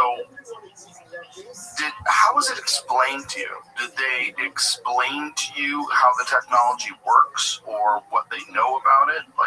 Now, the way it was explained to me is when I got to be alone with Barry, he said he was excited to show this to me. He said, "I'm going to turn. This is the reactor that we assume powers the craft." Sorry, no worries. I'm going to show you the reactor that powers the craft. And he turned it on. Small little dome on a flat little plate. I said, was this in the craft or was this on a table? No. This is in the experimental area. Okay. And so this was not the one that was in the sport craft. This was another one. This was another one. This is it right here. Yeah, that's it. Okay, that's in the film. And yeah, on the table, and he had it there, and he went over to the emitter and rotated it, and he said, "Try and touch it." And I put my hand on it, and it rebounded off. And the closer you got to it, the more it pushed back. And that's a real shock because there's nothing that pushes back like that. That's a living force field. That's science fiction stuff. So that really got my attention. So explain what is happening, like in terms of the rotation of this thing. Like what is happening? Like what energy is going into it that's causing it to go on? Well, actually, we don't know that. I mean, that's the whole thing. It's pushing back. It's a repulsive gravitational field. Like, as far as we know, gravity only has an attractive force to it. We've never, even with antimatter, we've analyzed it, and it still has an attractive force to it. There's no repulsive force that we've discovered, because that would be a great propulsion system. But this repulsed. So this was a new field completely. But how was he turning it on? He had the emitter, which is a big pipe. Part of what is an emitter? Like what is the craft itself has on the main level has reactor and what we call the amplifiers. The reactor and 3 amplifiers. Right underneath that, there are 3 emitters that are right under the amplifiers. We believe the energy from the reactor is amplified by the emitters and by the amplifiers, and transmitted to the emitters. And they produce this field that lifts the craft off the ground. And that's how it works. But there is nothing even in our physics or our science that correlates to that at all. What is the energy that's going to them that causes it to turn on? We don't know. I mean, we just assume it's gravity because it's the only thing we know like that. But it has a negative gravity effect. So it might be a new force entirely. But when you're saying, so you have this machine that's next to it that you do something to that causes it to turn on. The emitter. There's the amplifier, right, and there's the emitter, which looks like and if you rotate the emitter, I don't know how many degrees, is it 20 degrees? 20 degrees or something like that. That connects it in some way to the reactor, and it begins to be powered. And what is the emitter doing? It emits that field. It's not a it could be a gravitational field, but it's an anti-gravitational field that pushes on the ground. And what's happening in the emitter? Did you study the emitter? Well, we attempted to, but no. There was nothing that we really came up with. What does it look like? Like, what's the internal structure of it? It's a hollow pipe with, I guess, little copper-colored plates all inside. It's kind of in the film. Mm-hmm. But there's, I mean, these guys have been working on it for years before I got there, and there was really no concept of what they were doing. Did they explain to you why element 115 is crucial to this working? And what its role is? No. So element 115 was not even really discussed back when you were doing this as well. It wasn't even discovered or proven physically until it was a Large Hadron Collider experiment in the 2000s, right? No, I know they synthesized that, but look, and in any element, there's always a large amount of well, it doesn't decay. There's like that was the thing about in the Large Hadron Collider experiment. They were able to achieve it, but it only existed for a few milliseconds. Yeah, sorry, I've done too much. No worries. So, how did they define this material? No, there's different isotopes of every element, and element 115, just like any other element, there can be a stable version of it and 100 or 50 different unstable elements to it. So, I'm sorry. No, sorry. Just trying to continue the train of thought. So it's basically different isotopes of it. Yeah, different isotopes. Yeah. I need to stop drinking this. I can't remember. Yes, I thought she was good. Oh, we got coffee. Oh my god. All right. Oh wow. There you go, little hope. Yeah, there's different isotopes. And you were able to physically touch this element? Absolutely. I was physically able to touch the element, yeah. But when you're physically able to touch it, there's no adverse effects? It doesn't have any effect on the body? Does it feel like metal? Does it feel like plastic? It looks copper-like. I mean, maybe it's not as dark as copper is, but it's that color. And I haven't seen an element like that. It has unique properties that other elements don't have. It produces an anti-gravitational field. When combined with energy, with some kind of energy, it produces this field. Yeah. And was it understood what is happening? Like, what is the relationship between this element and this? Like, what is going on? Like, you're bombarding this element with something. Yeah, from what we understood, we x-rayed the reactor itself, and there was a path around it that it made it look like a cyclotron. So it looked like there was an accelerator. So when they were explaining it to you, is this just your work partner that's explaining this to you? It's just Barry. And did you ask him, how do you know this? Where are you getting this from? Is this... Yeah, he got this information prior to me. And they x-rayed it, found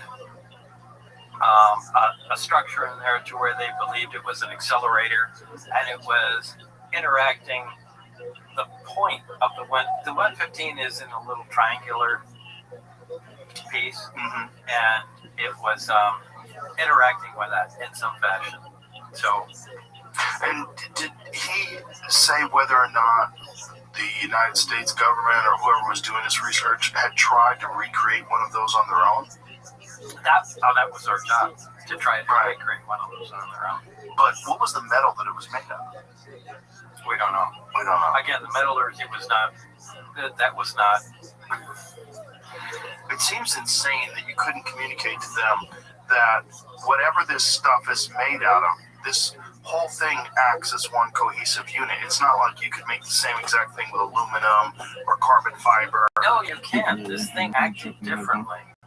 This thing acted differently than any material that we knew. And I mean, I think all the answers are in the metallurgy guides. That's who knew what was going on, who was able to provide the answers. But as far as we knew, if we didn't have the connection with those other groups, we were speculating that there was a type of metallic alloy that would work better with this concept. Was it Byzantine? Like what was Bismuth? Bismuth, yes. Did I say that? I don't think so. I don't know. Was it you? No. Someone that I talked to was explaining to me. It's related to on the periodic table. I mean, Right. bismuth is above it, and 115 is below it. But we never did see any correlation between bismuth. This was a completely new material. Well, I think, that's what it was. Oh, this is what it was. So one of the pieces that Gary Nolan had found that was, Gary Nolan is the guy at Stanford that has examined these pieces that are from supposedly crash sites where something had gone down and scattered. But some of these pieces, they're atomically layered, and I've heard that. Magnesium and bismuth seem to be prevalent. Bismuth is the thing. Yeah, bismuth is the thing. It's right above 115 on the periodic chart, and there's something about that. There's something about 115. Yeah. It's weird. Stuff with bismuth. There's a video from the Action Lab, the strange magnetism of bismuth. It's diamagnetic. Yeah. So let him play out a little bit. What is diamagnetic? Diamagnetic is it opposes magnetic fields. I see. So it kind of makes sense if they're finding these pieces that are. The way he was explaining this, whatever this alloy was, this very small piece that was found, I believe, prior to the 1970s. I don't remember the exact date that he said, from one of these crashes. One of them was from Brazil that they had recovered. And someone had gotten possession of it in the 1990s, and someone had gotten it eventually to Gary Nolan. He said that to create this on Earth, first of all, it can't be done with the current technology. We don't have the ability to do The this. layering technology. Yes. Yeah. And that it would cost billions of dollars, just theoretically, to make this. And it doesn't exist. Yeah, this is it. Alleged extraterrestrial metal, the bottom of a wedge-shaped craft in the 1940s. 26 alternating layers, 1 to 4 microns, dark bismuth, with 100 to 200 microns silver magnesium zinc alloy. Each piece received from the U.S. Army source were formed with a curvature that tapered. Oh, in the 40s. Yeah. Right. That good luck making Well, money. it says a That's the point. wedge-shaped craft in the late 1940s. That's Roswell. I mean, that's Roswell. Well, I mean, what does it do? Right. I would like to see the test results of just the material. We can make that now. We can. Yeah. 1 to 4 microns of bismuth. 200 microns of silver. Yeah. The thing is, like, making something like that in the 1940s is absolutely No, in the 40s, it's forget it. impossible. But I mean, now we can fabricate something like that. And it would cost a shitload of money. So, like, the idea that you would make something like that and just scatter it around. But what does it do? Right. What does it do? Why? Why is magnesium and bismuth? Why in that particular array? There is something about bismuth. But that's why it's so fascinating. I would love to know where it's been 40 years. I would love to know Where they're at now. Yeah, where they're at now. If they continued. Well, they had to. I can't imagine you go, we're done. No, I mean they made them. I mean, like I said before. I mean, they were anxious to move it out of there at that time. But are you aware of the labs in Egypt? So this talking about the columns. No. This is unrelated. This is something different. So Herodotus discussed this. Now, my friend Ben Kirkwood, he has Uncharted X on YouTube. It's an amazing channel where he was a tech guy who just got absolutely fascinated by all these stories of ancient history and really got obsessed with Egypt and Peru and left his field and started making these incredible videos. But he's highly intelligent, incredibly articulate, and so these videos are just absolutely fantastic. And really, he's very well versed scientifically, so he can understand these things and explain them to you. Like they're examining like the construction of the pyramids and the whatever technology was used to carve the stones, and there's just so much of it that is like confusing because it clearly is like a very high level of sophistication and technology that's involved in creating these things. Well, Herodotus described these labyrinths that were underground in Giza, not in Giza, but Hawara, is that where it was? Jimmy will find it. But the way Herodotus described it, he said they were far superior and more impressive than the pyramids of Giza. Underground. Well, these massive labyrinths that exist underground were all flooded in the 1960s accidentally when they created dams in order to provide irrigation to agriculture that was in the area. So they changed the water table, fucked it up. This whole area got flooded. Did they know they were there when they accidentally? No, they didn't, because a lot of the stuff, like this is from thousands and thousands of years ago. A lot of it was covered over with sand. And, there had been some explorers a long time ago that went there and saw some of what was in there.